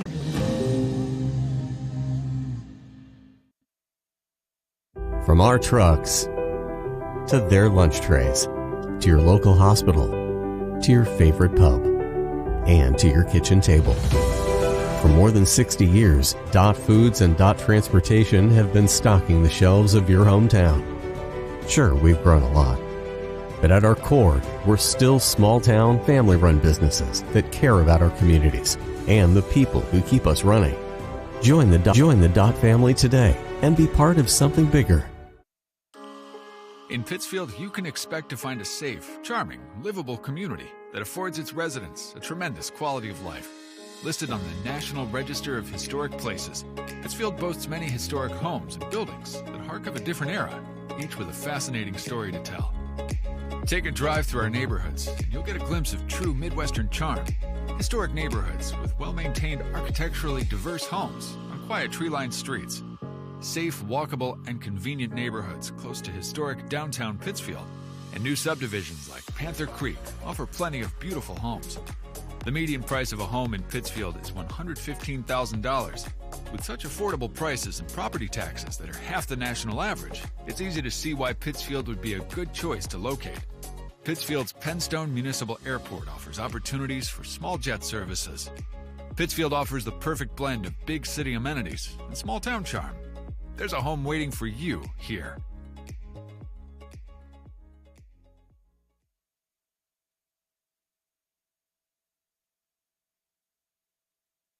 Abney Home Improvement is a family-owned company with Christian values. We have a passion for helping our customers find the best products at a great price. We understand making a large purchase of windows and doors for your home is a big investment. Our mission is to be completely upfront with you. We have built our business on trust and reputation. We depend on our customers to refer us to friends and family for their home improvement needs. Call 573-221-0886. We finish what we start with quality for you. Abney Home Improvement's 100% satisfaction is what we build our business on. Helena Agra of Camp Point, Illinois is a proud sponsor of the broadcast of Camp Point Central football. For all your seed, fertilizer, and ag chemical needs, the experts at Helena Agra, Brian Obert, Dustin Roskamp, are the guys to call. Let them show you the best seed, fertilizer, and ag chemicals to make your farming operation a success. Call 217-593-7761. That's 217-593-7761 for Helena Agra. Helena Agra says, go Panthers! You've been listening to the Little Jess Motors halftime show. Hope you enjoyed the halftime presentation. We know that Minden was ahead of Brown County 20-8 earlier, and West Central had a pretty sizable lead on Carrollton and other action that we saw around the area. But second half, Beardstown's going to get the ball first, down 28-14. It's imperative for them to figure out a way to get a score, and, man, they can make a ball game out of this very quickly, Bob. Well, they would. I was thinking about that, Jack. You know, maybe we neutralized that a little bit because we did score at the end of the first half, so maybe that's about the same as scoring the first time in the second half. But we'll see if the Panthers score, keeps the momentum going the white shirts' way. Illini Express here to serve you with walk-in medical care when you need it. Open 7 a.m. to 7 p.m. Monday through Saturday. Illini Express sees patients ages 18 months and older with no appointment necessary. Learn more about the services at Illini Express at IlliniHospital.org. Ready for the second half, and Eiler will be the man normally kicking off. The Dementia boys are around the 20-yard line now. They've moved up a little bit, Bob, and we'll see how things roll out here. Well, I think they're just waiting to see what Carter does here. Now he runs and stops, and so now they'll back up to the 12 or 15-yard line. Carter Eiler flanked by Ross Riley and Mason Miller on the kick return squad. And the kickoff from the 40 is a high end over end, going to land on about the 20, 22-yard line, going to be taken after a little bit of a fumble by Christy Dimension. He's going to be buried back at about the 17-yard line, and that's where Beardstown's going to have the ball first and 10. Ross Riley, who I just mentioned on the line, comes in and makes that first stop, assisted by Wyatt Skimmerhorn. Second half action, 11:53 left in the clock, just underway.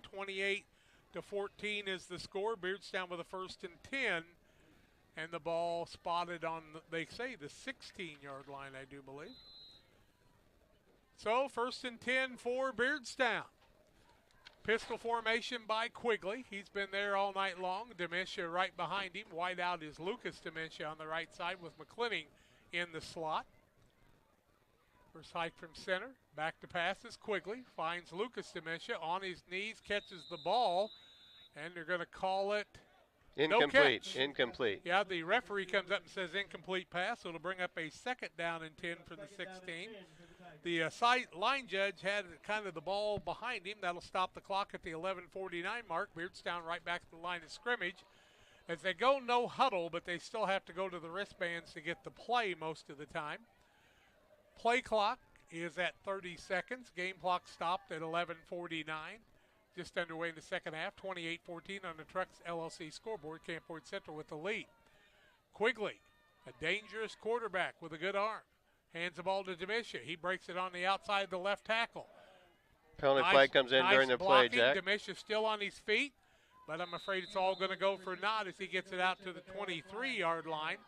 Penalty flags all over the field that time.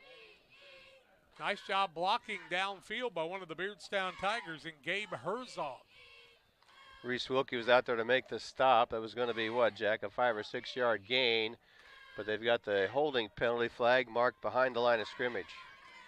Looks like they're going to call a hold against Beardstown. That play is on about the 16-yard line, which is what the line of scrimmage actually was. And so it'll be a first down replay again. After what would have been a 5-yard gain, they'll move the ball back to about, will it be half the distance? It will. So it'll go down to the 8-yard line, so add 8, and it'll be first down and 18 is what it should be. They put it on the 17-yard line. Not really sure how you come up with that, Mr. Butler, but he keeps doing that. So, replay first down, 11:39 left first quarter. They have second down on the box, but wouldn't that be first down? Oh, no, they had an incomplete pass, so it is a second down. Back to passes, Quigley looking across the middle, and it's going to be tipped and then caught. Gittenbacher tipped it, but it was tipped back, and Ethan Heller was able to get the ball as Gittenbacher needed to knock it away, and he did not. Yep, the ball they comes get out the to completion. the 24-yard line, so that's a 16-yard completion, and going to bring up a third down and about 4 yards to go. Gittenbacher just needed to knock it down, but he tipped it up. And good job by Heller, the sophomore, staying in there. He was a starting outfielder on the varsity baseball team as a freshman. Quigley counts him out. Now they'll reset the offense again. Third down, about 4 yards to go. 11 minutes left in the third quarter. Demisha says, I can get those 4 yards for you. Hike from center. They give the ball to Demisha. He tries to go outside. He's got good running room, still good running room. Breaks across the middle. And the Panthers have not figured Demisha out as he gets the ball all the way out to the 35-yard line. And that'll be a gain of 11 and a first down for the Beardstown Tigers. 10:46 left third quarter. I've not seen the Panthers broken down by anybody like Demisha's been able to do it tonight. And that kind of tells you what they've got to have to look forward to in the future. It took 3 or 4 white shirts to make the tackle, too. I know several times, Jack, you said Dimension is being stopped, but he keeps grinding. Has got a couple extra yards after each of those times. And that's without a blocker in front of him. So those guys in the line doing a great job, that 6-man front.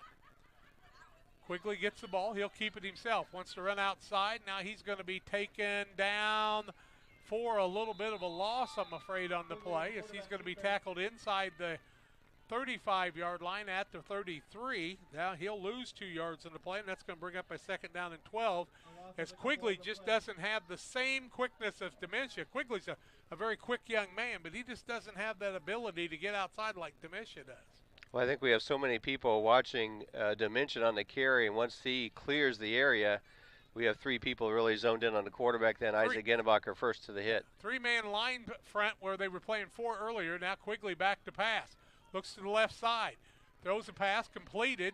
It's going to pick up yardage to get past the original line of scrimmage. About a 7-yard gain on that pass play, Jack. I do believe it is. Brings up a third down to about 5, and I'm trying to find out who the receiver was that time. Lucas Dimension.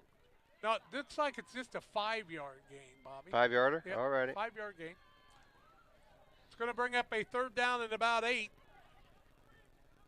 Ball now outside the 40-yard line. Breaking back is Quigley, looking for someplace. Now he's got running room. He's going to break across the middle. He'll be wrestled down short of the first down, but he gets good yardage as he gets the ball out to the 45-yard line. He's going to make it at 44, give him a gain of 6 on the play, and it's going to bring up a fourth down and about 2, and the Tigers are going to go for it. 8 minutes, 50 seconds left third quarter. Big play here for both teams. See what happens with the two of them here.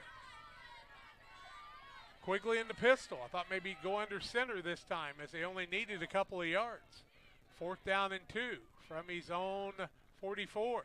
Gives the ball to Demisha across the middle. Has the first down and more as he's still not down on his feet as he doesn't go down easy and gets the ball all the way out. He's still not down. Blow the whistle. My goodness. That's kind of crazy. Ball down to the 45-yard line of the Panthers, so he's going to gain 11 yards in the play and another first down. I don't think Demisha was completely stopped, but when the pack stopped in the middle of all that, you just about got to blow it dead, I'm afraid. He's up to 122 yards on 11 carries, Jack. 122 yards and another first down. Ball now on the Panther 45. Beardstown with a new set of downs. Quigley back to pass, looking across the middle, under pressure. Nobody can get him. He's underthrew at that time, and it's an incomplete pass intended for McClinning. It'll be a second down and 10. And you know, Route was very deceptive on their passes, but I think Beardstown's given the Panthers a lot more trouble with that good running game to go with it. The Jackson kid from Route was very good with his running game too, though. I noticed what Quigley's been doing. After he kind of fakes the handoff and hangs around in the pocket waiting for the receivers to get downfield, he puts that football kind of tucked under his right hand, kind of down by his hip as if it's harder to see. And then when he's ready to throw, he brings it back up to get a shot downfield.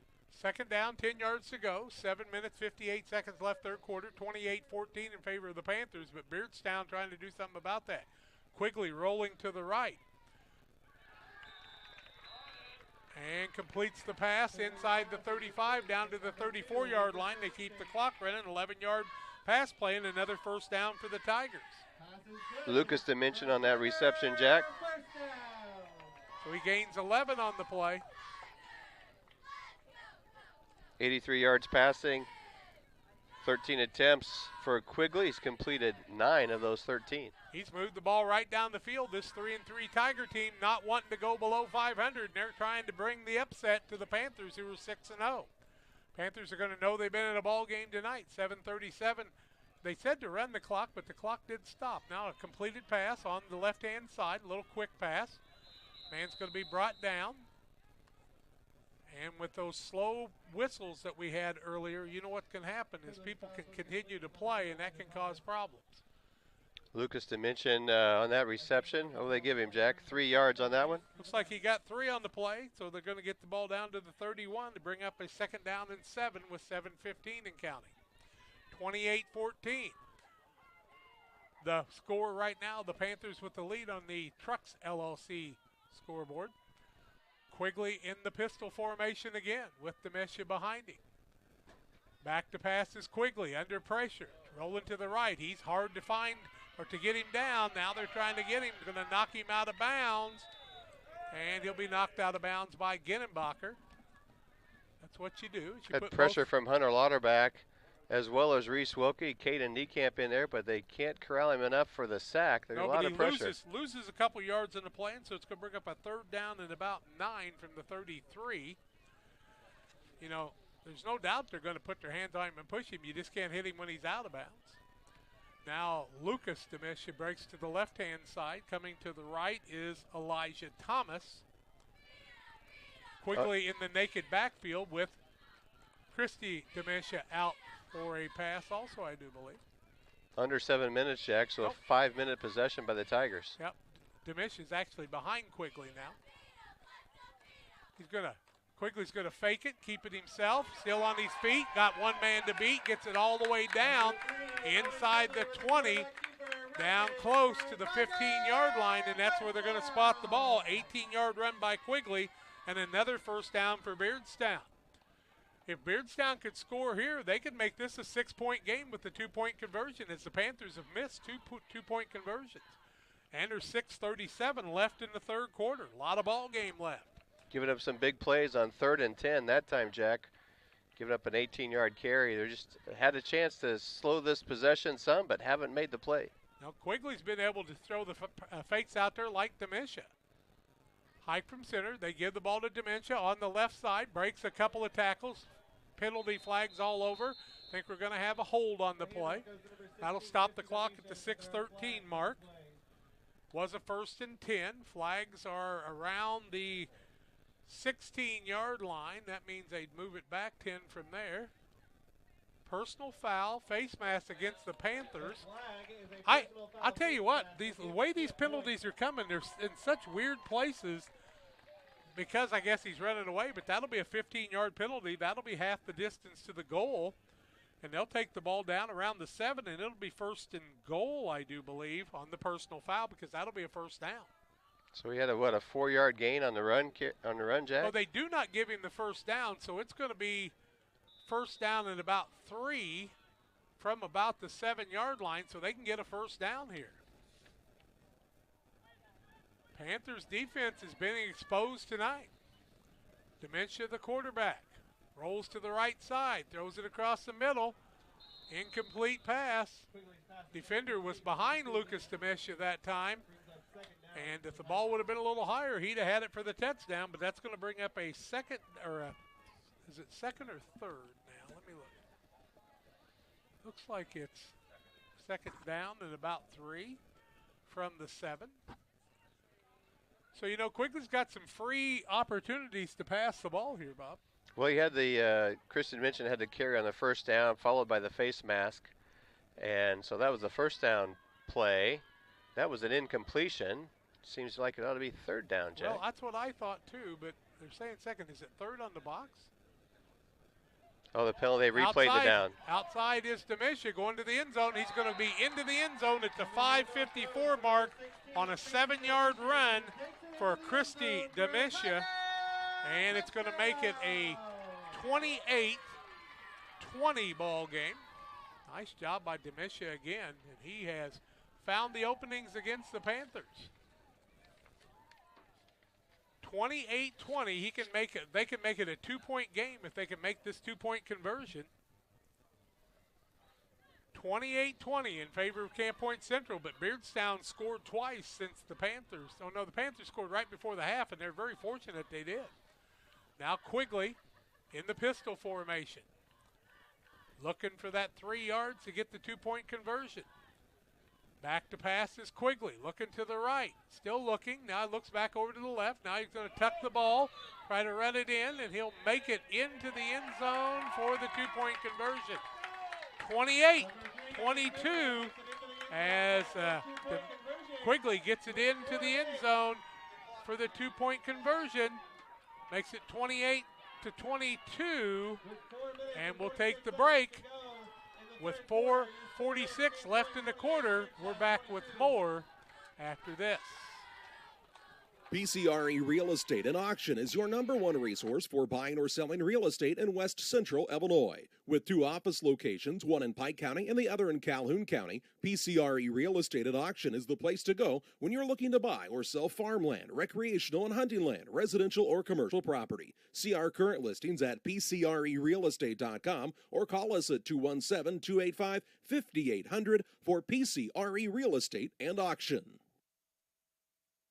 The caring and experienced professionals at Hamilton Funeral Homes are here to support you through this difficult time. We offer a range of personalized services to suit your family's wishes and requirements. You can count on us to help you plan a personal, lasting tribute to your loved one, and we'll carefully guide you through the many decisions that must be made during this challenging time. You're welcome to call us at any time of the day, any day of the week. Visit our funeral home in person or on the web at hamiltonfuneralhome.com. Call 217-593-6517. Beardstown scores at the 5:25 mark. They'll kick off, and they trail now just by 6 points, as Camp Point Central could not stop the Tigers on that opening kickoff of this series. And it'll be Beardstown kicking off to the Panthers down to the west end now. Might Torres try the onside kick and try to get the ball back. Ball falls off the tee. No, not really a strong wind, but it is cold out there. Got a young man on the side here in Ethan Heller that's being worked on with a cramp. Hopefully Ethan will be fine. A little short stroll by the kicker Torres, and he's going to try a little pooch kick across the middle. Panthers will take it at the 28, 30, 35. Out across the 40, still carrying the ball. They're the Panthers. Get it out to about the 38, 39-yard line, and that's where the Panthers are going to have it 1st and 10 with 5:05 left in the quarter. Elijah Ginnebacher picked up that ball and returned it back for the Panthers. You know, Jack, I was just looking here during the Tigers scoring drive, the first of the first half that took them about 7 minutes off the clock. They had 33 yards of rushing and 35 yards passing during that possession. Nice job by the Tigers. They've got the clock stopped. And the clock, trouble with these digital boards is sometimes you can push all the buttons you want to and nothing will work. Now we're back at, let's see what time they're going to put on the clock.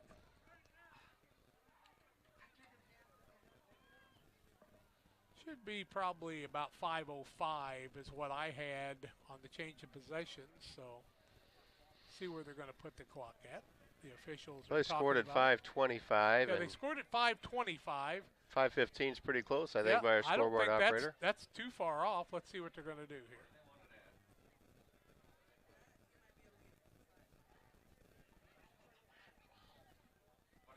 They're not telling us, are they? They must be okay. They're okay with the 5:15. I am too. I think it's just pretty darn close. I think this young man Panthers need to respond, Jack, here. Yep. 1st and 10 at the 44. Give the ball to second man through. No, first man through. That's Griffin. He's carrying the pile out to about the 47, 48-yard line. That would be a gain of 9 on the play and bring up a 2nd down and about 1. Well, only gave him 5, Jack. Nope, they only gave him 5 on the play, so it's out to the 49-yard line. How do you get to the 49 from the 39? And I'll be darned. 5 yards, 2nd down, 5 yards to go. Paven gets the second man through. He's got the ball off to the races, down to the 40, down to the 39-yard line the other way. So that would be 10 yards on the play, and it's going to be a 1st and 10 for the Panthers from the 39-yard line. 4:30 and counting left in the quarter. Connor Griffin hits 100 yards on the prior carry, Jack.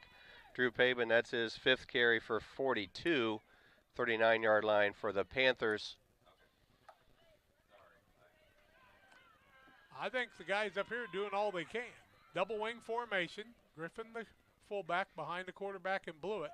Griffin gets the ball across the middle, still carrying people, gets it across the 35. He'll gain 4 on the play, and that'll bring up a 2nd down and about 6. Clock now at 3:58 and counting. Still running strong behind Cole Proct, Reese Wilkie, Josh Alford, and Owen Roth, the center. Bob Ray, Jack Cole bringing you the action tonight. Blewett, the quarterback, gives the ball 2nd man through. That's Graves, I do believe. He's going to be brought down after a very short gain by the tackler in Owen O'Hara. They're going to set the ball in about the 31-yard line, so he'll gain 4 on the play, and it'll bring up a 3rd down, about 2 yards to go. Make it a long 2. After that carry, it'll be 3rd down and 2 for the Panthers. 3:20 in counting. Be about the 3:10 mark when the Panthers hike the ball. Double wing formation. Pabin on the left wing. Gittenbacher on the right. Riley behind center. Riley gets the ball across the middle. He's going to be tripped up after a short gain. Gets it down to about the 27-yard line. That should be enough for another Panther 1st down. How many 1st downs for the Panthers now? Seems like a ton. Jack, I have, this is Prince kind of fine here for this late in the day for me, Jack. Let's call it 24. 21. 21. Here, Bob, would you like to have that? Oh, line? that's okay. Okay. Just told me ask such a hard question. It's not a Bud Light, Bob. It's just a regular light with batteries in it. 21 1st downs. Gittenbacher's going to get the ball left side, spins and tries to get through a couple of people. Nice job by the Tigers on the interior, bringing him down at about the 23-yard line. That'll be a gain of 4 and a 2nd down and 6. Gittenbacher got free early in the game. The penalty brought a long run back. Now here comes about 4 new players in for the Panthers. So they'll reset with some different people in the backfield as we see Riley leave and Isaac Gittenbacher leave along with Pabin. So we've got Lauterbach on the right side, Graves on the left, and Griffin at fullback. Running new people in. They'll give the ball to Graves. He'll try to turn the corner, breaks the grain a little bit inside the 20 down to the 18. Gains 5 on the play, and that'll bring up a 3rd down and 1, and the Panthers are eating some clock here, which they needed to do. 28-22 on the Trucks LLC scoreboard. Panthers with the lead. If you're getting a little static or a little bit of the picture freezing, it's because of the lack of internet speed that we have here tonight. Working on the best we can with the hotspot. No Wi-Fi here until maybe next season, hopefully. The camera's vibrating. That's just because Mason's cold. Yeah, Mason's been dancing too. Fullback gets the ball across the middle, stacked up after a short gain. Down to about the 15-yard line. That should be enough for a 1st down. Another Panther 1st down at the 134 mark. Panthers will have the ball right at the 15-yard line, 1st and 10 in Beardstown territory, starting on their own 39. Panthers now go to the huddle. 1:25 left 3rd quarter. 28-22 Panthers. They need a score here. Blewett, the quarterback, gets the ball across the middle. That's to Riley. He's going to be tripped up after he gets inside the 10, down to about the 9-yard line. That'll be a gain of 6 on the play and bring up a 2nd down and 4. Inside the 10-yard line, right at the 9. Beardstown has had trouble controlling the middle of the line of scrimmage with the linemen for the Panthers and the fullback runs. They've done a nice job filling in the linebacker spots, though, Bob. Yeah, we're doing a good push by Cole Proct and Owen Roth, who always seem to be the last 2 off the pile. 45 seconds left in the quarter, maybe the last play of the quarter. Panthers give the ball to the 1st man through. That's the fullback. He's going to be taken down after a very short gain. That was Connor Griffin, I do believe, or was it Riley? Connor Griffin. He's going to get the ball down. No, Ross Riley, Jack. By golly, I missed that one too. I think it's about the 8-yard line, brings up about a 3rd and 3. Double wing formation, man in motion. They give the ball left-hand side. Good push by the Panthers down to the 1-yard line. That'll make it 1st and goal, maybe at the 2. That actually is Riley who gets it down there. They're going to put it to the 1-yard line. First and goal from the 1. Riley's going to pick up 7 on the play and another Panther first down. 10 seconds left, and that should be the last play of the third quarter. After 3 quarters, Panthers lead at 28-22, knocking on the door. We're back with more after these. Brian Dickut Trucking, LLC has been in business since 1995. Brian Dickut Trucking offers hauling of liquid and dry fertilizer, grain, rock, feed, lime, with local and long-distance hauling. Brian Dickut Trucking is located at 1878 East 2100 Street, Camp Point. Call them at 217-257-8302. That's 257-8302. Long dumps, short dumps, hoppers, and tanks. When you need it hauled, trust the experts at Brian Dickut Trucking, LLC in Camp Point. They deliver. Few things compare to Camp Point Central's fans' dedication to the Panthers. The same can be said about Channel and the farmers they serve. You see, unlike other seed companies, they don't have salesmen. With Channel, you get the advantage of a dedicated Channel seedsman, a trusted year-round advisor who can provide the right recommendations for your fields. It's their hands-on approach that truly sets them apart. Customized service, expert advice, elite seed management products. Find your Channel seedsman at channel.com or contact local district sales manager Matt Hughes at 217-242-8852. Well, Beardstown got a score there in the third quarter. The Panthers were shut out in the third quarter, but they're knocking on the door with a first and goal from the 1. That would make it a 34-22 lead, which would be a 12-point lead, so a 2-point conversion very important. And as those 2 that they missed were, which could have gave them a little bigger lead, but they can ill afford to lose track of the ball here. The Panthers will have it first and goal from the 1-yard line. Mason Ingalls on the camera giving you a good shot. He'll focus in there a little bit closer, I do believe. Focusing in on this play from the 1-yard line. Beardstown's going to be trying to tackle the ball here, Bob, and that would be an important fumble if they could pull it off. Yeah, good exchange and a good finish. Don't get caught up in the pile. Pabin, Griffin, and Ginnebacher. 12 minutes left in the ball game. Man in motion is Ginnebacher. They give the ball to the second man through for the touchdown. Connor Griffin. Griffin gets it into the end zone from 1 yard out. Griffin with another touchdown for the Panthers, and that will make it a 34. Let's see if I get my mouse where it needs to be. 34-22, 12-point lead for the Panthers now. And they'll go for the 2-point conversion. From 3 yards out, same set. Pabin on the left. Ginnebacher on the right. Griffin straight behind him. Man in motion is Ginnebacher. A little hop pass by Blewett, and he finds a man in the end zone. 2-point conversion is good. Panthers lead it 36-22. We take the break, and we're back with more. Here at Mountain Dew, it's easy to tell who really loves the outdoors. For one thing, there's the rack on your car and the hitch on the back of your truck. There's your garage full of toys, from dirt bikes to wakeboards. And there's your cooler full of Mountain Dew, always at the ready.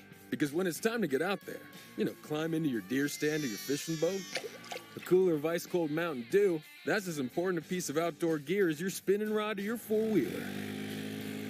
Mountain Dew. Get out and do.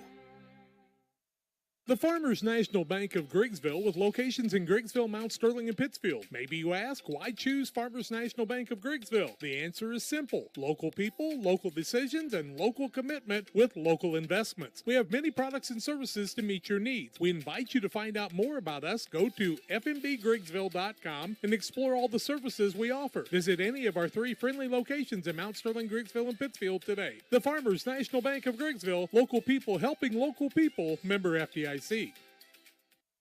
Well, the Panthers were able to take the ball starting on their own 39, go 61 yards, 2, 4, 6, 8, 10, 12, 13 plays. Griffin on the 1 yard run. The pass from Blewett was to Alford for a 3 yard gain in the 2-point conversion, and now it's a 36-22 ball game in favor of the Panthers, and they'll be kicking off to Beardstown. The Dementia boys are back deep at around the 20 yard line. You couldn't just kick it over the first line, as they had about 7 guys on the front line plus 2 right behind them. Now they'll break out of that, and Eiler will be the man kicking off. Kicks it across the middle, little line drive. They'll let it go back to the deep man in Dementia. Little stutter step across the middle. He'll be taken down at the 30-yard line. The Panther defense likes that as a good start. Finally, just after the ball is touched, we get a stop. We've been giving up a lot of yards after the touch. We'll see how the Panther defense responds here in the fourth quarter. 11:53 left in regulation here, 36-22, a 14-point lead. Beardstown with a score here and a 2-point conversion could cut it back to 6, though, and they can score very quickly, and there's still a full quarter of football left. 14 carries for Christy Dimension, Jack, at 133 yards in the first 3 quarters. 133 yards in the first 3 quarters for Dementia. That's phenomenal. Behind Quigley is Dementia. O'Hara, the center. He's done a great job tonight. Gets the ball to Quigley, trying to run a little option. Now he'll fake it back. He'll be taken down after a short gain on the play. So he'll get it out to the 20 or 30-yard line. Darren Rigg and Caden Niekamp in there. The same thing we just mentioned earlier about Quigley. After the running backs cleared the backfield, he kind of pushed that ball below his waist like he's carrying a sack of candy. And got to be careful not to have the ball knocked away there. But he gains a yard on the play, brings up a 2nd and 9, 11:25 and counting in regulation. 36-22 in favor of the Panthers over the Tigers of Beardstown in what's been a dandy game, one of the best we've had this year. Quigley looks at the wrist. Little audible here. Gets it to Dementia across the middle. Hits the line hard and runs right by people. Now almost ready to break it there was Dementia. Gets it all the way out to the 43, 44-yard line. He'll gain 13 yards on the play and another first down as Dementia is beating that first line and the linebackers are being blocked off the ball. How many yards did you say that, Jack? 13 on that one. So he's close to 150 on the night. 11 minutes left in regulation here in the fourth quarter of play. Another tackle broke there, and he'd went for 6. Reminds you of a guy a few years ago. Now Dementia, a little stutter step across the middle. Trying to break the tackle. He's going to be brought down after the 45-yard line out to about the 47-yard line. Gain of 3 on the play. 2nd down, 7 yards to go for Beardstown. Cole Proct and Owen Roth in there on the stop. Assist to Caden Niekamp, so it's nice to have the defensive lineman tackling the running back. Yeah, He's still got 5. Proct in there playing on the defensive line. He wasn't there at the beginning of the night. Beardstown's lineman doing a nice job blocking on the play. 151 for Christy Dimension. 10:15 and counting left in regulation. See if Beardstown wants to pass. Quigley in the pistol. Gets a hike from center. Turns around, hands the ball off to the running back in Dementia. Gets it out to the 50. 49-yard line. Panthers cannot strip the ball from him as he's got strong hands. Gains 4 on the play, and that'll bring up a 3rd and 3. Caden Niekamp on the tackle, but really it's taking 4 people to make that ball carrier stop, Jack. What a powerful runner. Big thing about Dementia is he doesn't run sideline to sideline. When he gets the ball, he's running across the middle, and that little stutter step makes people miss. He ought to be tired at the end of the night because he's carried the ball a ton of times, but what a great job by the senior, Christy Dementia. 9:28 and counting left in regulation. 36-22, a 14-point lead. Quigley in the pistol again with 2 slot backs on the right. They're going to give the ball to Dementia across the middle. Breaks a couple of tackles. Going to gain a yard or 2 on the play. The linemen push him forward, and they're going to get the first down on that push. He'll get it down to the 46-yard line, and that ought to be enough for a first down. Coach Craig's done a nice job of training those linemen to continue the push afterwards. And when he is held up there, much like they did with Pascal a few years ago, they were able to get the push for the first down. 1st and 10 from the 46. Just under 9 minutes left in regulation. High formation, really a pistol. Quigley breaks out to the right side, looking to pass. Pressure in the middle, finds his receiver, and is going to get a nice completion on the play. And that's to Elijah Thomas down to the 33-yard line, 13 yards in the play, and another Beardstown first down. How many first downs for Beardstown now? My goodness, they've got a bunch. 18 for them, Jack. 18 first downs for them. We are approaching 85 offensive plays on the night between the two. 8:35 left in regulation. 99 yards passing for Owen Quigley. Big night on the offensive side for Beardstown. Back to pass is Quigley. Under pressure. Man misses him there. Runs away from it. Tries to find him man in McClinning, but underthrows him there, and it'll bring up a 2nd and 10, and that'll stop the clock at the 8:21 mark of the fourth quarter. If Quigley had a little bit more time, McClinning had broke open there. Found a little opening in the pocket behind the linebackers. Now Beardstown with the clock stopped will have time to regroup here because they've got the ball all the way down on the 33-yard line of Camp Point Central. You know, he gets enough blocking, plus he escapes a bit. You know, he gets 6 or 8 counts to make a pass play. He really does, and that makes it hard on the defensive backs. 2nd down and 10. Quigley whipped from the pistol, gets the hike, hands it back to Dementia across the middle. Can't get away from the tacklers that time, but still gains a yard on the play, and that'll bring up a 3rd and 9 from the 32. Good tackle there by the linebacker, Elijah Ginnenbacher, who came up for the first hit and met him at the line of scrimmage. But that's about the first time I've seen one man stop him, Jack. Yeah, they're not calling any gain on the play, and that's one of the few times that he hasn't gained yardage. 3rd down, 10 yards to go, 4-down territory, 7:53 and counting. Beautiful press box up here that Beardstown has built. They're building new schools up here too. It really looks beautiful over here. Pistol formation for Quigley. Back to pass, drops straight back. Got some time, throws it across the middle. Man wide open. Outruns the defenders, Ethan Heller, but the pass was just a little bit too long, and that'll bring up a 4th and 10 from the 33. Heller ran right by the defenders. Yeah, he kind of split Gavin Blewett and Drew Pabin, and the ball was right where it needed to be, except maybe 1 yard long. But that could have been a big, big pickup by the Tigers. It'd been a touchdown if Heller could have caught it there, no doubt about it. LSSD Trucking 3D Leasing, 285-2808. Trucking for all you need. See the Dunham boys, and also call them at Pike County Concrete, 285-5548 for Pike County Concrete. Hope you're at Bowlers Universe watching the games tonight, or at Jersey's. Quigley in the pistol, 4th and 10. You would think a pass play here, but Demisha can get those 10 yards if he can find an opening. Back to passes Quigley. Now a little blitz. Runs by it. Quigley's got the pass up. Caught by the receiver. Big completion. Inside the 10-yard line. That reception was by Elijah Thomas. Down to the 7-yard line. 26 yards on the pass play and a 1st and goal. Stops the clock as they reset the chains at the 7:29 mark. Beardstown knocking on the door, and Quigley finding the time to throw the pass.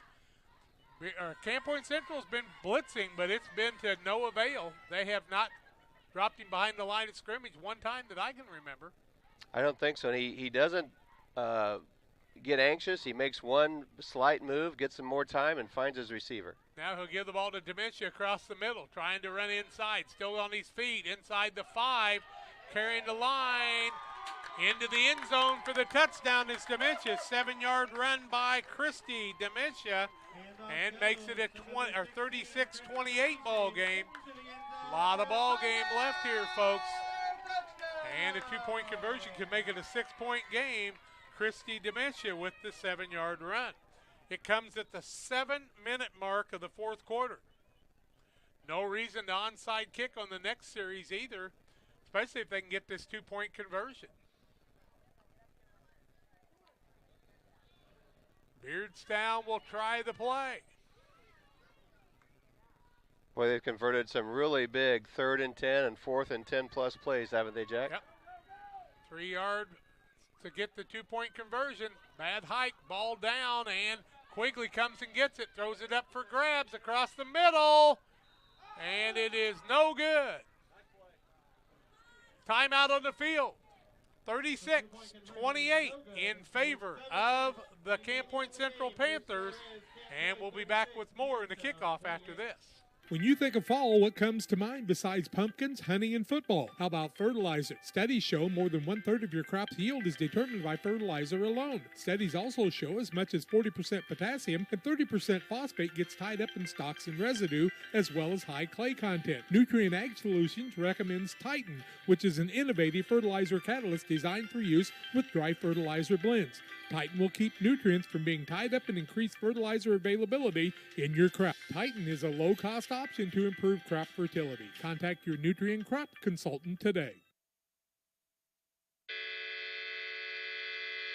Trucks LLC will be located this fall in the new building at 14 East Industrial Park Drive in Pittsfield. Call 217-922-0044. Diesel repair service offering 24-hour roadside repair, mobile service units, semi-truck and trailers, farm and ag equipment, DOT inspections, hydraulic hose repair, anything diesel, we can come to you along the road in the field or at your shop. It's Trucks. Call 217-922-0044. That's 217-922-0044.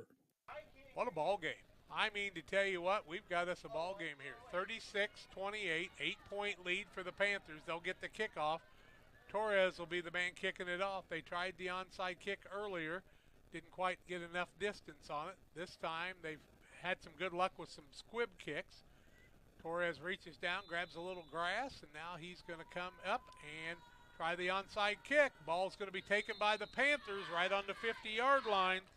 And that's where the Panthers are going to have it 1st and 10 with 7 minutes left in regulation.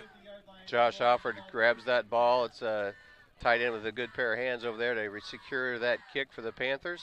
My thing is, though, is I'm not sure I want the onside kick there. I'd rather have had the Panthers a little deeper. You got 3 timeouts and 7 minutes left. If you could have caused a turnover there, you might have had a chance to really take it to the house. Jack Christie did mention 167 yards rushing. Wow. Owen Quigley, 125 passing. Blewett, the quarterback, gives it to the first man through and the fullback, and he's going to be stacked up with no gain on the play. Beardstown is really fired up right now. They know they've got a ball game. So Griffin is going to actually gain a yard on the play. I never would have guessed that. 2nd down, 9 yards to go. So they're selling out on the fullback right now. That should open up things for Gittenbacher, who now's off on the right side of the fullback. They'll give the ball to Gittenbacher across the middle. He'll fall across the 45 to the 44-yard line, gain 6 on the play, and bring up a 3rd down and about 3 yards to go for the Panthers for a 1st down. It's only Isaac's 2nd carry of the half. 6:20 and counting left in regulation. Ball on the 44-yard line. Could be 4-down territory, but you could give Beardstown the ball in good territory if you don't stop them here. Panthers taking their time, coming out of the huddle. 23 seconds left on the play clock. 6 minutes left on the game clock. Panthers under center is Blewett. He'll give the ball to Gittenbacher. Right side. Got the 1st down and more. Got a man to beat. Falls inside of the 30. Down to about the 28-yard line. Let's see where they're going to spot the ball. Call it the 29. Give him 15 on the play and another set of downs for the Panthers at the 5:49 mark. Looks like they're going to put the ball right on the 30-yard line. I thought he fell forward a little bit, but a 1st and 10 from the 30, I guess. So Isaac, 15 carries for 109. They've been tough yardage except for that one free one that he got called back. Double wing, Blewett the quarterback. And Lauterbach runs across the middle, and one of the linemen sold out a little quick, and that'll be an offsides against Beardstown. Put the ball on the 25-yard line and make it a 1st and 5. Jack, that's the only 3rd penalty you have against the Tigers for a total of only 18 yards. 18 yards and penalties is it for the Tigers tonight. Doing a good job playing clean football. 5:27 and counting. Play clock at about 18 seconds. Panthers have got plenty of time if they want to take it. Double wing formation. Lauterbach on the right wing. Riley the fullback. They'll give the ball to Riley across the middle. Working hard to run forward. Beardstown stacks him up. They'll get the ball at about the 22-yard line. That'll be a gain of 3. Bring up a 2nd down and 2 after the 5-yard penalty. Riley's not running quite as much with reckless abandon. He's really trying to take care of the football out there, Bob. It's his 10th carry of the night. He's at 45 yards, so 4.5 yards a carry for Ross from the fullback. That's a good night's work. Need to finish this with a 1st down here, Jack. 4:40 and counting. It's a 2nd down and 2 for the Panthers. Might they try a little quick pass with a free down? Man in motion, Lauterbach. They give the ball to the fullback across the middle. He's got the 1st down, falling forward. That's Ross Riley.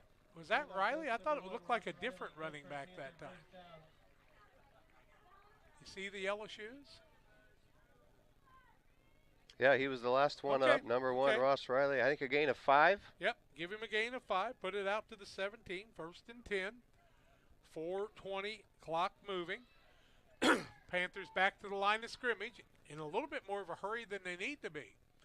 Blew it to quarterback. Starts Lauderback in motion. Gives the ball to him on the outside. Covering the ball up. He'll be brought down after a short gain of about 5. Handoff goes to number 32, Hunter Lauderback. Hunter Lauderback will get the ball down to about, the 12? Let's see where they're spotting. Brings up 2nd down and 5. Nope, they're spotting the ball on about the 13, I do believe. His second carry of the night, 39 yards, including a touchdown. Long 4, short 5 is the gain that time. 2nd down, 5 yards to go. 3:35 and counting. Blew it. Done a nice job taking care of the ball. He'll hand the ball off to Ginenbacher. He's going to be stacked up and not going to gain a thing. Really? Handoff goes to number 7, Isaac Ginenbacher, for no gain. Nice defense by the Beardstown Tigers that time. They're calling a timeout, Jack, to stop the clock and hope to get the ball back. Their first time out of the half. Yep, Beardstown calls the timeout. Panthers will face the 3rd down when we come back, 36-28. The Panthers back with more after this. Shelley Brennicky is a candidate for Pike County Clerk. Shelley is a lifelong resident of Pike County. A 1989 graduate of Pittsfield High School, Shelley earned her Bachelor's of Arts in English from Culver Stockton College and her Master's from Grand Canyon University. Her husband, Dan Brennicky, also a lifelong resident of Pike County, served as a Pike County Sheriff's Deputy for 17 years before being appointed as the current Pike County Jail Administrator. Together they raised their son, Dusty, who is now the bailiff at the Pike County Courthouse.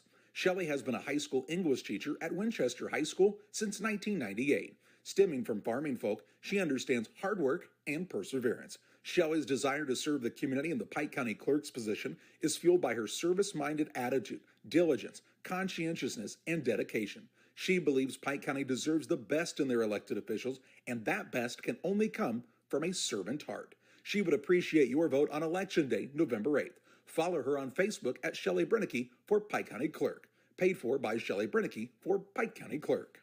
Isaac Ginenbacher actually lost a couple yards on the play. That's something that doesn't happen very often. And it'll be a 3rd down and about 7 for the Panthers with the ball sitting at the 15-yard line. Real Net and Twine, just located just north of Pittsfield, across from the airport. 285-5013 for all your concrete lawn ornaments, statues, fountains, and more. Real Net and Twine. Well, we'll see if Owen Roth and Mr. Proct have a good play in front of him here. That's going to be Ginenbacher on the left side. Spins a couple of times. Now going to be tackled. He just kind of almost came to a stop. Going to be about a yard short of the 1st down, it appears. Another timeout by the Tigers. They take their second one. Tigers will call the timeout. Panthers will face a 4th down and 1 when we come back after this. Together, we build. It's more than just a tagline at John Petty & Sons Custom Builders. It's our way of life. Our team is committed to building high-quality, custom-built commercial and residential facilities that fit the needs of your family or business. From design, new construction, renovation, and repairs, we have the expertise to turn your project into reality. Call us for a free quote at 217-248-6196. That's 248-6196. Or check us out on Facebook. John Petty & Sons Custom Builders. Together, we build. United Community Bank has been serving our community in banking since 1973 and is a proud member of the Pittsfield Strong United community. UCB brings you the latest banking technology, security, and convenience you expect, delivered with friendly local service you deserve from your community bank. UCB invites you to stop in for a visit at number 1 Professional Plaza in Pittsfield, or you can find them online at ucbbank.com. United Community Bank, the leader of community banking, member FDIC, equal housing lender. Sign up for a Saki Rewards debit card. 3:05 left in the ball game. It's going to actually be about a 4th and a long 3, as the spot was a very interesting spot at about the 11.5-yard line. Called to 12, so it's a 4th down to about 3. So there's nothing given here. Beardstown needs to stop, trailing by 8. Big 4th down play for the Panthers. They go for the hard count first. Blew it under center. He'll back up and reevaluate. Now under center. Starts a man in motion. They'll give the ball to the fullback in the middle, and the Panthers will not make it. Was that Griffin? Right. looked like Griffin on the play, was it not? Connor Griffin. Yep, Connor Griffin's going to get 2 of the 3 he needed, but Beardstown's going to hold, and they're going to have the ball trailing by 8 with 3:02 left and a timeout left, and they'll have the ball right at the 10-yard line, I do believe. 1st and 10 from the 10. So the Panthers have their work cut out for them on the defensive side with a very evasive offense of the Beardstown Tigers. 90 yards to go for the touchdown to get them within 2. They've given up 290 yards so far, actually 310 yards, Jack. We'll see if they can avoid giving up another 90. Quigley at the pistol formation, 5 yards behind the line of scrimmage at the 10. Demisha right behind him. They give the ball to Quigley, now give it to Demisha. He's going to be stacked up after a short gain. The Panthers surrounded him on the defense that time, and he is not going to get back to the line of scrimmage. In fact, it's going to just be a 2nd down and 10 from the 10, it appears. When you start 5 yards deep, it's harder when you can't get that first break. 2:40 and counting. He's had 21 carries on the night, Jack. Quickly back to the line of scrimmage of the Tigers with 2:35 left. Quigley barking it out from the pistol. Back to pass. Across the middle. Men chasing him on that side. Quigley beating him on the corner. 10-15. Runs out short of the 20. Could have went ahead and got the first down. Did he get the first down? No, he's going to be a little short. He could have had that first down easily on that play. Brings up 3rd down and 1 for the Tigers. He was just a yard short, and he needed to keep on going, but he gets the ball down to the 20-yard line, and now the official stops the clock. 3rd down and 1. Quigley needed to get that. Now they're looking at it, I guess, but he actually ran out of bounds short of the 20, and they've got it at the 21. I'm sorry, but that was an interesting spot because Owen ran out short of the 20-yard line that time. Maybe he knew exactly where he needed to be, and he got the spot, no doubt about that. They're going to measure here, and it'll either be a 3rd down and a short one or a first down. They pull the chains. He's just going to be about a football length or less. No, they're calling it a first down. I'll be done. That was an interesting spot, Bob. It was. That's the Tigers. Tigers first down at the 20-yard line. Yep. Their 21st first down of the contest. Quigley ran out short of the 20, and the ball was spotted outside the 20-yard line. 2:24, Jack. They've got 1 timeout remaining. 1 timeout, but the clock stopped after Quigley ran out of bounds. I was chastising him for running out too early, which I thought he did, but they gave him quite a spot on that one. Tracy Reel, the line judge on this side. 2:24 left. The Tigers. Now the back judge will get out of the way, as will the referee. You don't start the clock. He ran out of bounds, bud. He started the clock. He ran out of bounds. There was no doubt about that. They give the ball to Demisha on the left-hand side, still on his feet, breaking a tackle or two. He'll be taken down after a short gain at about the 25-yard line. Give him a gain of 4 on the play to bring up a 2nd down and a short 6. 2 minutes left. I mean, Quigley ran out of bounds, and the referee started the clock. Wow. Quigley in the pistol. He wants to run himself on the outside, getting a little running room with a block from Demisha. He'll get the ball down to the 32-yard line. Should be enough for a first down for the Tigers. Hunter Lauterbach comes over from the far linebacker side for the stop. Where are they spotting They're stopping the ball? the clock here. Can't decide. That's a first down. There's no doubt it was a first down.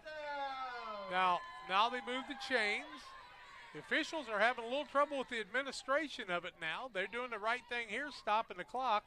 1:40 left, and they'll start it after the spot. Now they'll start the clock. Quigley in the pistol. His team trails by 8. Chance to tie the game. Back to pass is Quigley on the right side. Throws a little quick hitter. Completed on the outside. They'll stop the clock as the man's out of bounds, about a yard short of the first down. The Beardstown man's still down on the field.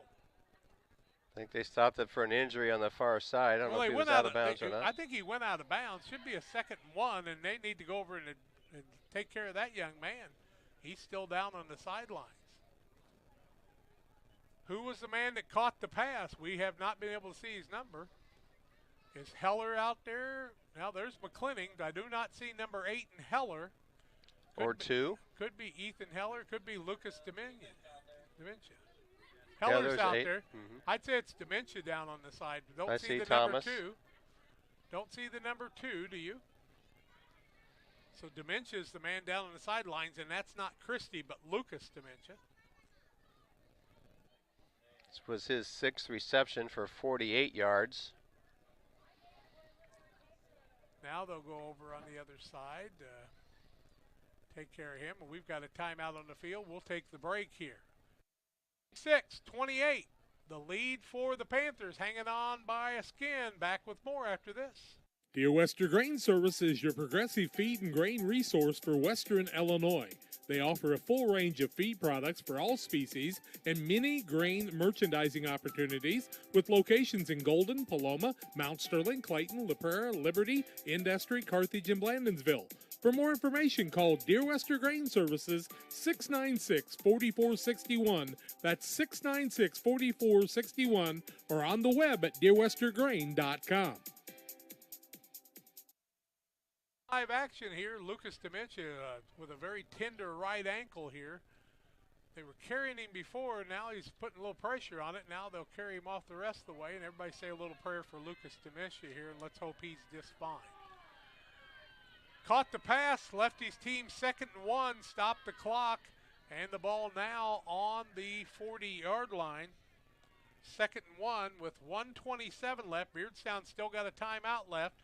McClinning in the slot. After the injury timeout, Thomas out here on the outside, but no Dementia on that side. Christie Dementia behind the quarterback and Quigley. Clock won't start until the ball's hiked.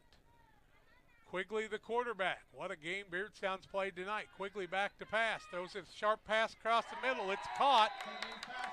Heller. By Ethan Heller. Catches it down at the 45-yard line of the Panthers. Stops the clock. 1:23 left. 1st and 10 for Beardstown.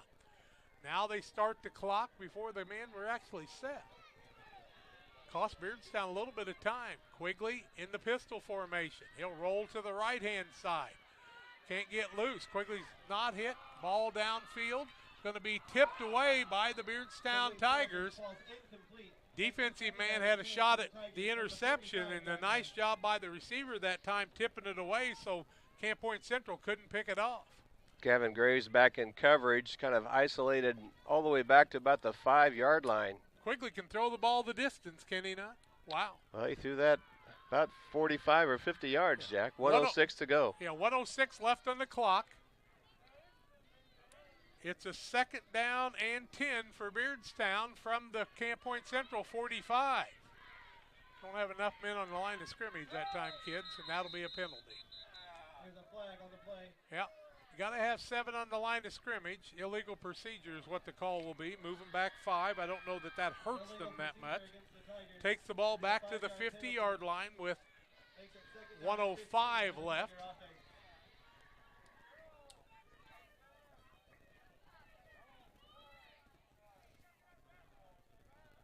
.105 left in regulation. 36-28, an 8-point game, but Beardstown trying to tie it and send us to overtime. Heller the quarterback. 5 receivers set out there to go. Heller back to pass. Nice job blocking by the Beardstown Tigers. Now Heller's going to be able to throw the ball. It's incomplete as he is able to get away, and it's going to bring up a 3rd down and 15. But what a job by Heller. He had a couple of defensive guys for the Panthers all over him. 23 pass attempts by Quigley for the night. You know, his linemen give up on their blocker and come back and find the guy who's putting pressure on and just take them out. His linemen are big help. Those linemen are working hard for the Tigers. They're really doing a nice job. Lucas Dementia over here on the sidelines throwing the helmet down. He wants back in the game, but just can't get back there. Quigley with Christie Dementia behind him. 57 seconds left. Back to pass is Quigley. Now, Niekamp had him for a minute, and then he gets away. Now Quigley's got good running room, got some blockers. He'll run out of bounds right at about the 37-yard line. That'll stop the clock with 48 seconds left. 9 yards on the play. He'll get it out to the 30. They're going to say the 35-yard line. What a set. That's a 1st down, 15-yard gain. Quigley knew what to do and got out of bounds. Just used 9 seconds on the clock. 48 seconds left in regulation. We could have our first overtime of the season. Quigley, the quarterback, in the pistol. Christy Dementia behind him. Big plays all night at 3rd and 10 plus and 4th and 10, Jack, for the Tigers. And Quigley and Dementia have really done the job. Plus, the receiver crew have really done a nice job for Beardstown. Quigley with a nice hike from O'Hara. Back to pass, trying to get it away. Hit as he releases.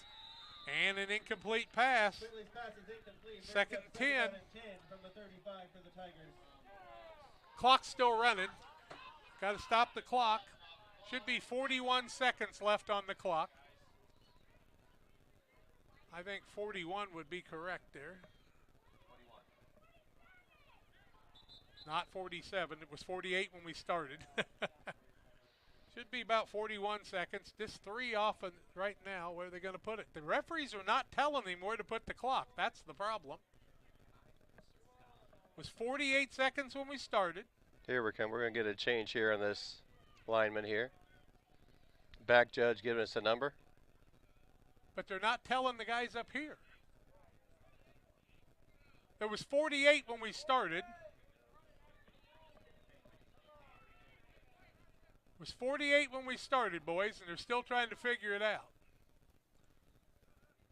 It looks like they want us to do something, but they're not telling anybody what to do. They're not telling anybody up here what to do. Mason, keep that camera up there, old buddy. You've got to tell the man running the clock what you want to do. You two can talk about it all night long, but somebody up here needs to know. They're going to leave it at 45, okay? Should be around 42, but it'll work either way. We'll go at 45, but they did not tell anybody up here what to do with the clock. 2nd and 10 after all that, Jack. Quigley, Panthers still need to stop. Yep, Panthers got to have a stop. Beardstown needs a good pass here. Quigley throws a little quick hitter, and he underthrows the man. It'll bring up a 3rd and 10. That only took a couple of seconds. Quigley got rid of it quick. Well, I think it's Christy Dimension time, Jack.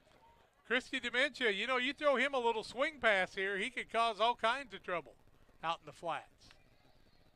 Quigley in the pistol, 43 seconds left. That one took 2 seconds. 3rd down, back to passes Quigley, under pressure, there he a little is. flare. There's the pass I talked about.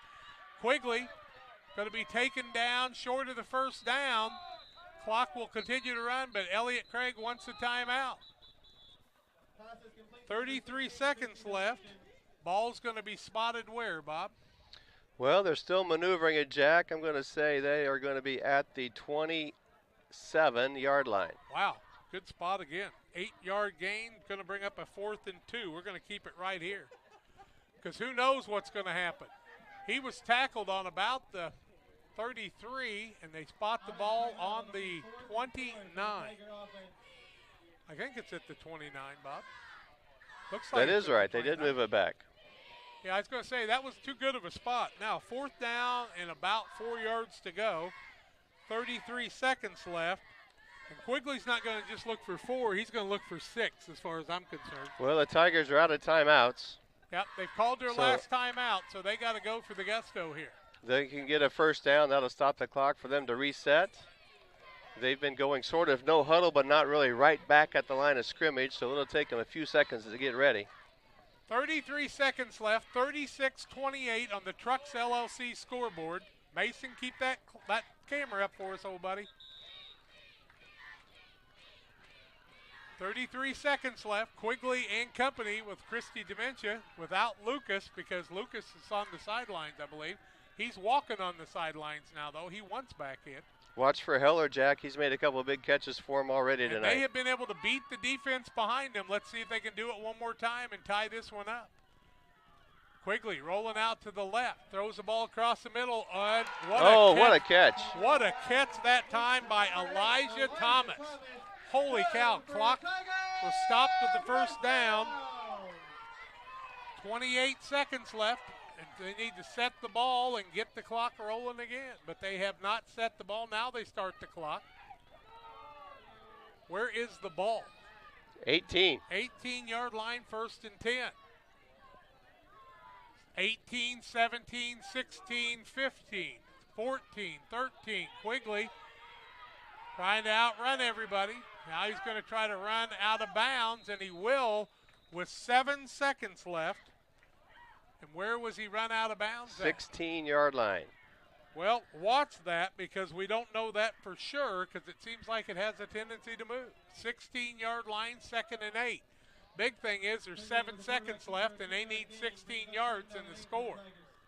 What a ball game we've got here. No timeouts left for Beardstown. 7 seconds left, 16 yards from being within 2 and the extra point to tie it. They might have 2 plays, Jack. Gavin Epping is running on the other side where Lucas Dementia would have been. Like you said, look for Heller or Thomas again here. Back to pass is Quigley. Under pressure, throws it out of bounds. 2 seconds left. Penalty flag, and they're going to call grounding. He was in the pocket, so he couldn't just throw it out of bounds. And the ball did not get back to the line of scrimmage. No. So usually it's a loss of down. Not that that makes a lot of difference. It would make it a 3rd and 8, but then take it back 5 yards and a 3rd and 13. It should put it at the 21-yard line. Now they're going to pick the flag up. Holy cow, they're picking the flag up, and Coach Dixon wants to know why. How did you pick the flag up over there? Wow. So they're going to have a 3rd and 8. And we got officials, they're stopping the clock, Jack, for something. 2 seconds left. That would have stopped the clock on the incomplete pass. There's 2 seconds left. The ball should be on what? The 16-yard line? Now they're calling grounding. They are calling grounding. They said they were going to pick the flag up. And now they are calling it illegal participation. But it should have been grounding, I think, was the right call in the beginning. Then the side judge his signal actually was intentional grounding. It was 2 hands vertical. These 2 officials have talked all night long together. That's Butler and the head official. Now they're going to move the ball back 5 yards. Now they'll take it to the 21. And we do the hokey pokey and we spin ourselves around. Here we go. 2 seconds left. Need 21 yards. Everybody's confused. I don't think anybody's trying to cheat anybody. These kids, now they're going to move it back another 5 yards. Now they're moving it back to the 26-yard line. Okay. That's a 10-yard penalty in grounding, and the only 10-yard penalty is holding. That's not the right call, I don't believe. Here we go. 3rd down. That's all that matters, play without Jack. a penalty. 3rd down. Final play without a penalty. Naked backfield. And Quigley can do it. There's no doubt in my mind. Back to pass. Straight back. Under pressure. Taking it back even farther. Still trying to get rid of it. He'll throw it up for grabs across the middle. The Panthers will knock it down. Incomplete pass, and that's the ball game. Final score in the ball game, 36-28. What a football game by both teams. And we have reached the Illini Community Hospital post-game show. Illini Community Hospital, for over 75 years, they've been here for you. We'll play the commercial and be back to tell you more on the Illini Community Hospital post-game show after these. Illini Community Hospital is committed to providing high-quality specialty care close to home. We are pleased to welcome Dr. William Severino, urologist, and Dr. Mark Mount, ear, nose, and throat physician, to the consulting physician clinic team at the Castile Center. Specialty care is also provided for orthopedics, cardiology, podiatry, obstetrics, oncology, and more. Learn more by visiting IlliniHospital.org or call 217-285-2113, extension 395. Press Yours On You would like to wish all the area teams the best of luck this year. If you're looking to get your team shirts or just looking for spirit wear for yourself, remember Press Yours On You. We have over 1,400 square foot of retail space in our shop.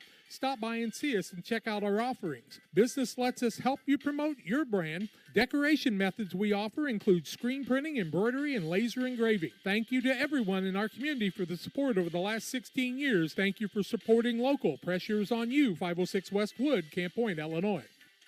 Williams Auto Sales, 439 North 3rd in Quincy is your headquarters for quality used vehicles. Shop their 439 North 3rd location Monday through Friday from 9 to 5 and Saturdays 9 to 2.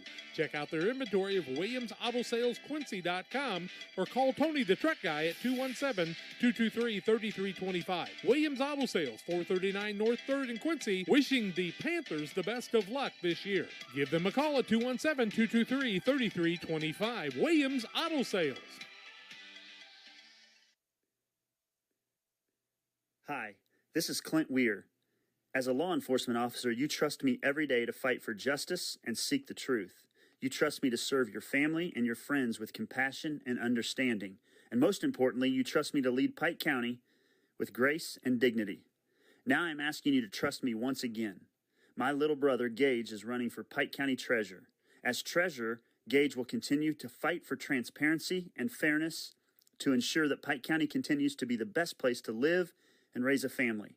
You put your trust in me to serve my community. Now I'm asking you to trust my little brother, Gage Weir, to continue a legacy of quality and excellence.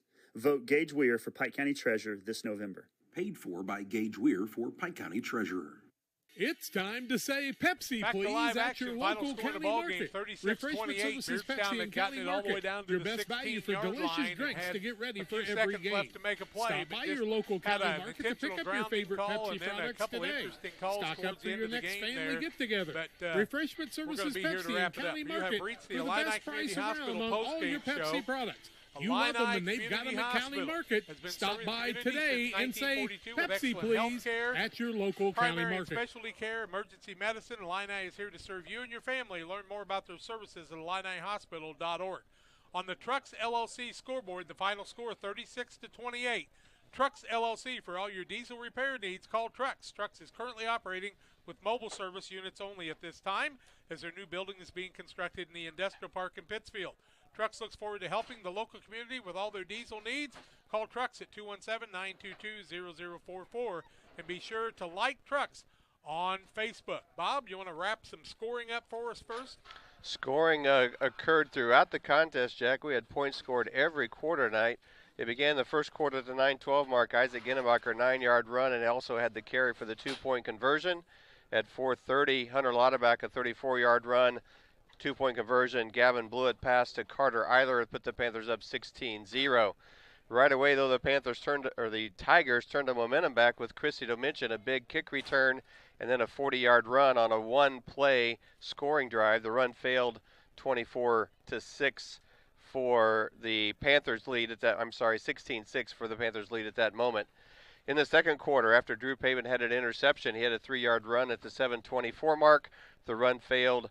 Chrissy Dominion returned the favor for the Tigers with a 16-yard run, and an Owen Quigley pass to Heller for the 2-point conversion brought the score 22-14. Connor Griffin, just before halftime with 17 seconds on the clock, a 9-yard run, no run conversion. At halftime, the Panthers were up 28-14. One score in the third quarter, Chrissy Dominion, a 7-yard run at the 5:25 mark, and Owen Quigley with the 2-point conversion on the carry. Made it tight, Jack. Again, a 6-point game at that point, 28-22. In the fourth quarter at 11:57, just after the Panthers changed ends, Connor Griffin, a 1-yard run, Blewett passed to Josh Alford for the 2-point conversion, which turned out to be pretty significant as we ran down the end of the game. 36-22. The Tigers scored at the 7-minute mark. Chrissy Dominion, 7-yard run. That made the final score 36 Panthers, 28 Tigers, Jack.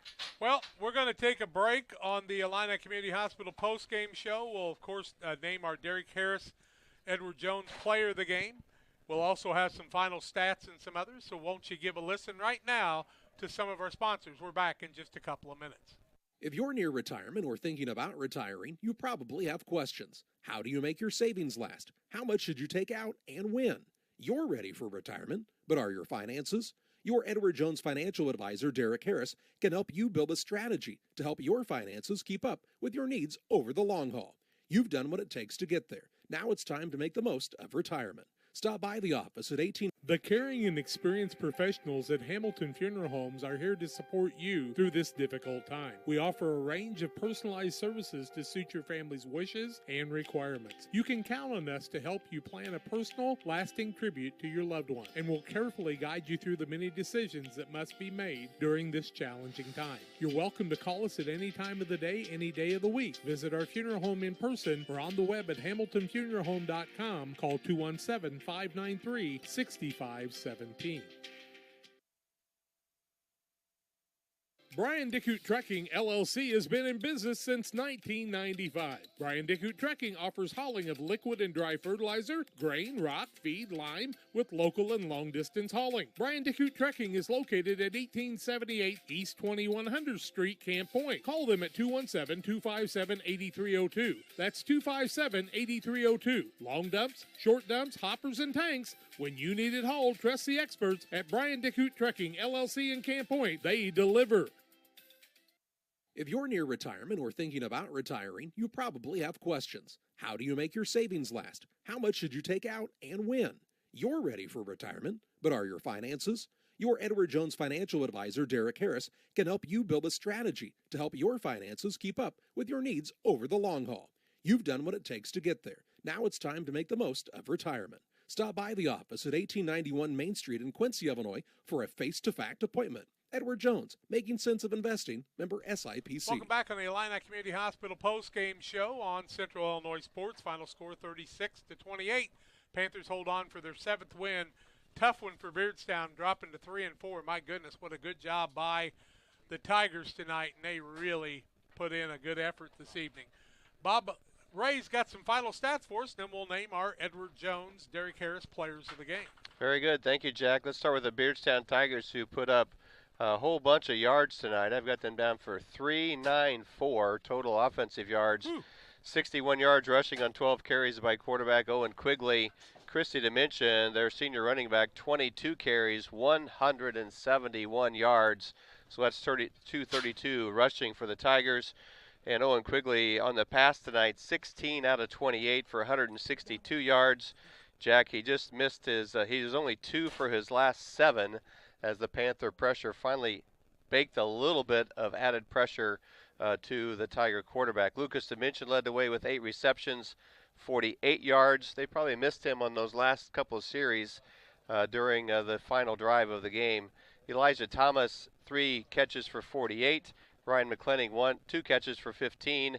Christy Dimension, 3 catches for 20.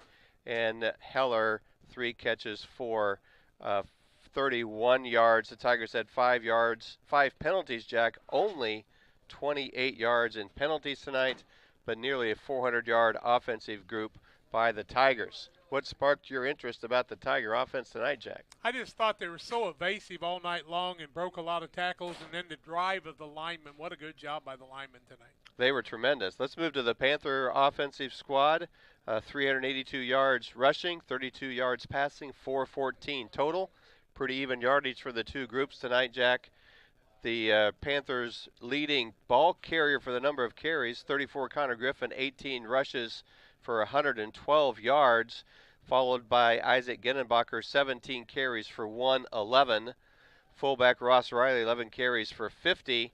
Gavin Graves, 4 carries for 20. Drew Pabin, 5 carries for 42, including a touchdown. Hunter Lauterbach, 2 carries for 39, including a touchdown. Gavin Blewett, 2 carries for 8. Wyatt Skimmerhorn, 1 carry for -4.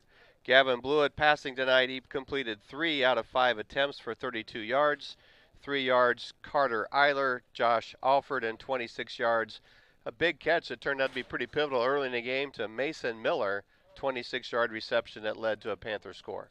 Pretty amazing night from both squads, and I'd like to give a big shout-out to the Beardstown Tigers tonight. Lucas Dementia, Owen Quigley, Ethan Heller, Elijah Thomas, Ryan McClenning, Christy Dementia, Braxton Bear, Owen O'Hara, Michael Wink, Ryder Hamlin, and Gabe Herzog, that offensive group, doing a great job tonight for them. And we want to tell you that financial investments are important, but so are the investments of time, patience, and encouragement our young athletes receive from their coaches, parents, teachers, and mentors. Derek Harris, your Edward Jones financial advisor, understands this. That's why Derek Harris is a proud sponsor of the Players of the Game on the Central Illinois Sports. I'm going to name the entire offense for Beardstown as some of our players of the game. My goodness, what a great job by all of them. I was impressed by them. And on the other side, really a good job by Isaac Ginnenbacher, Elijah Ginnenbacher, and I really thought a couple of the other linemen like Proc really made the difference on that side. So those are going to be some of our players of the game. That's going to wrap it up from here. I'm Jack Hull for Bob Ray and for Mason Ingalls, telling you final score in the ball game 36-28, and reminding you to hug your kids and tell them you love them, folks. And tonight, when you say a prayer, would you say one for the Sealock family? They lost their little baby yesterday as a newborn. And Tyler, we know you're in the arms of Jesus tonight. That's all that really makes any difference. But pray for Mom and Dad, for Matt and Brianne, and all the family members there. That's going to do it for Beardstown. What a game. What a game tonight. 36-28. The Panthers with a win. This has been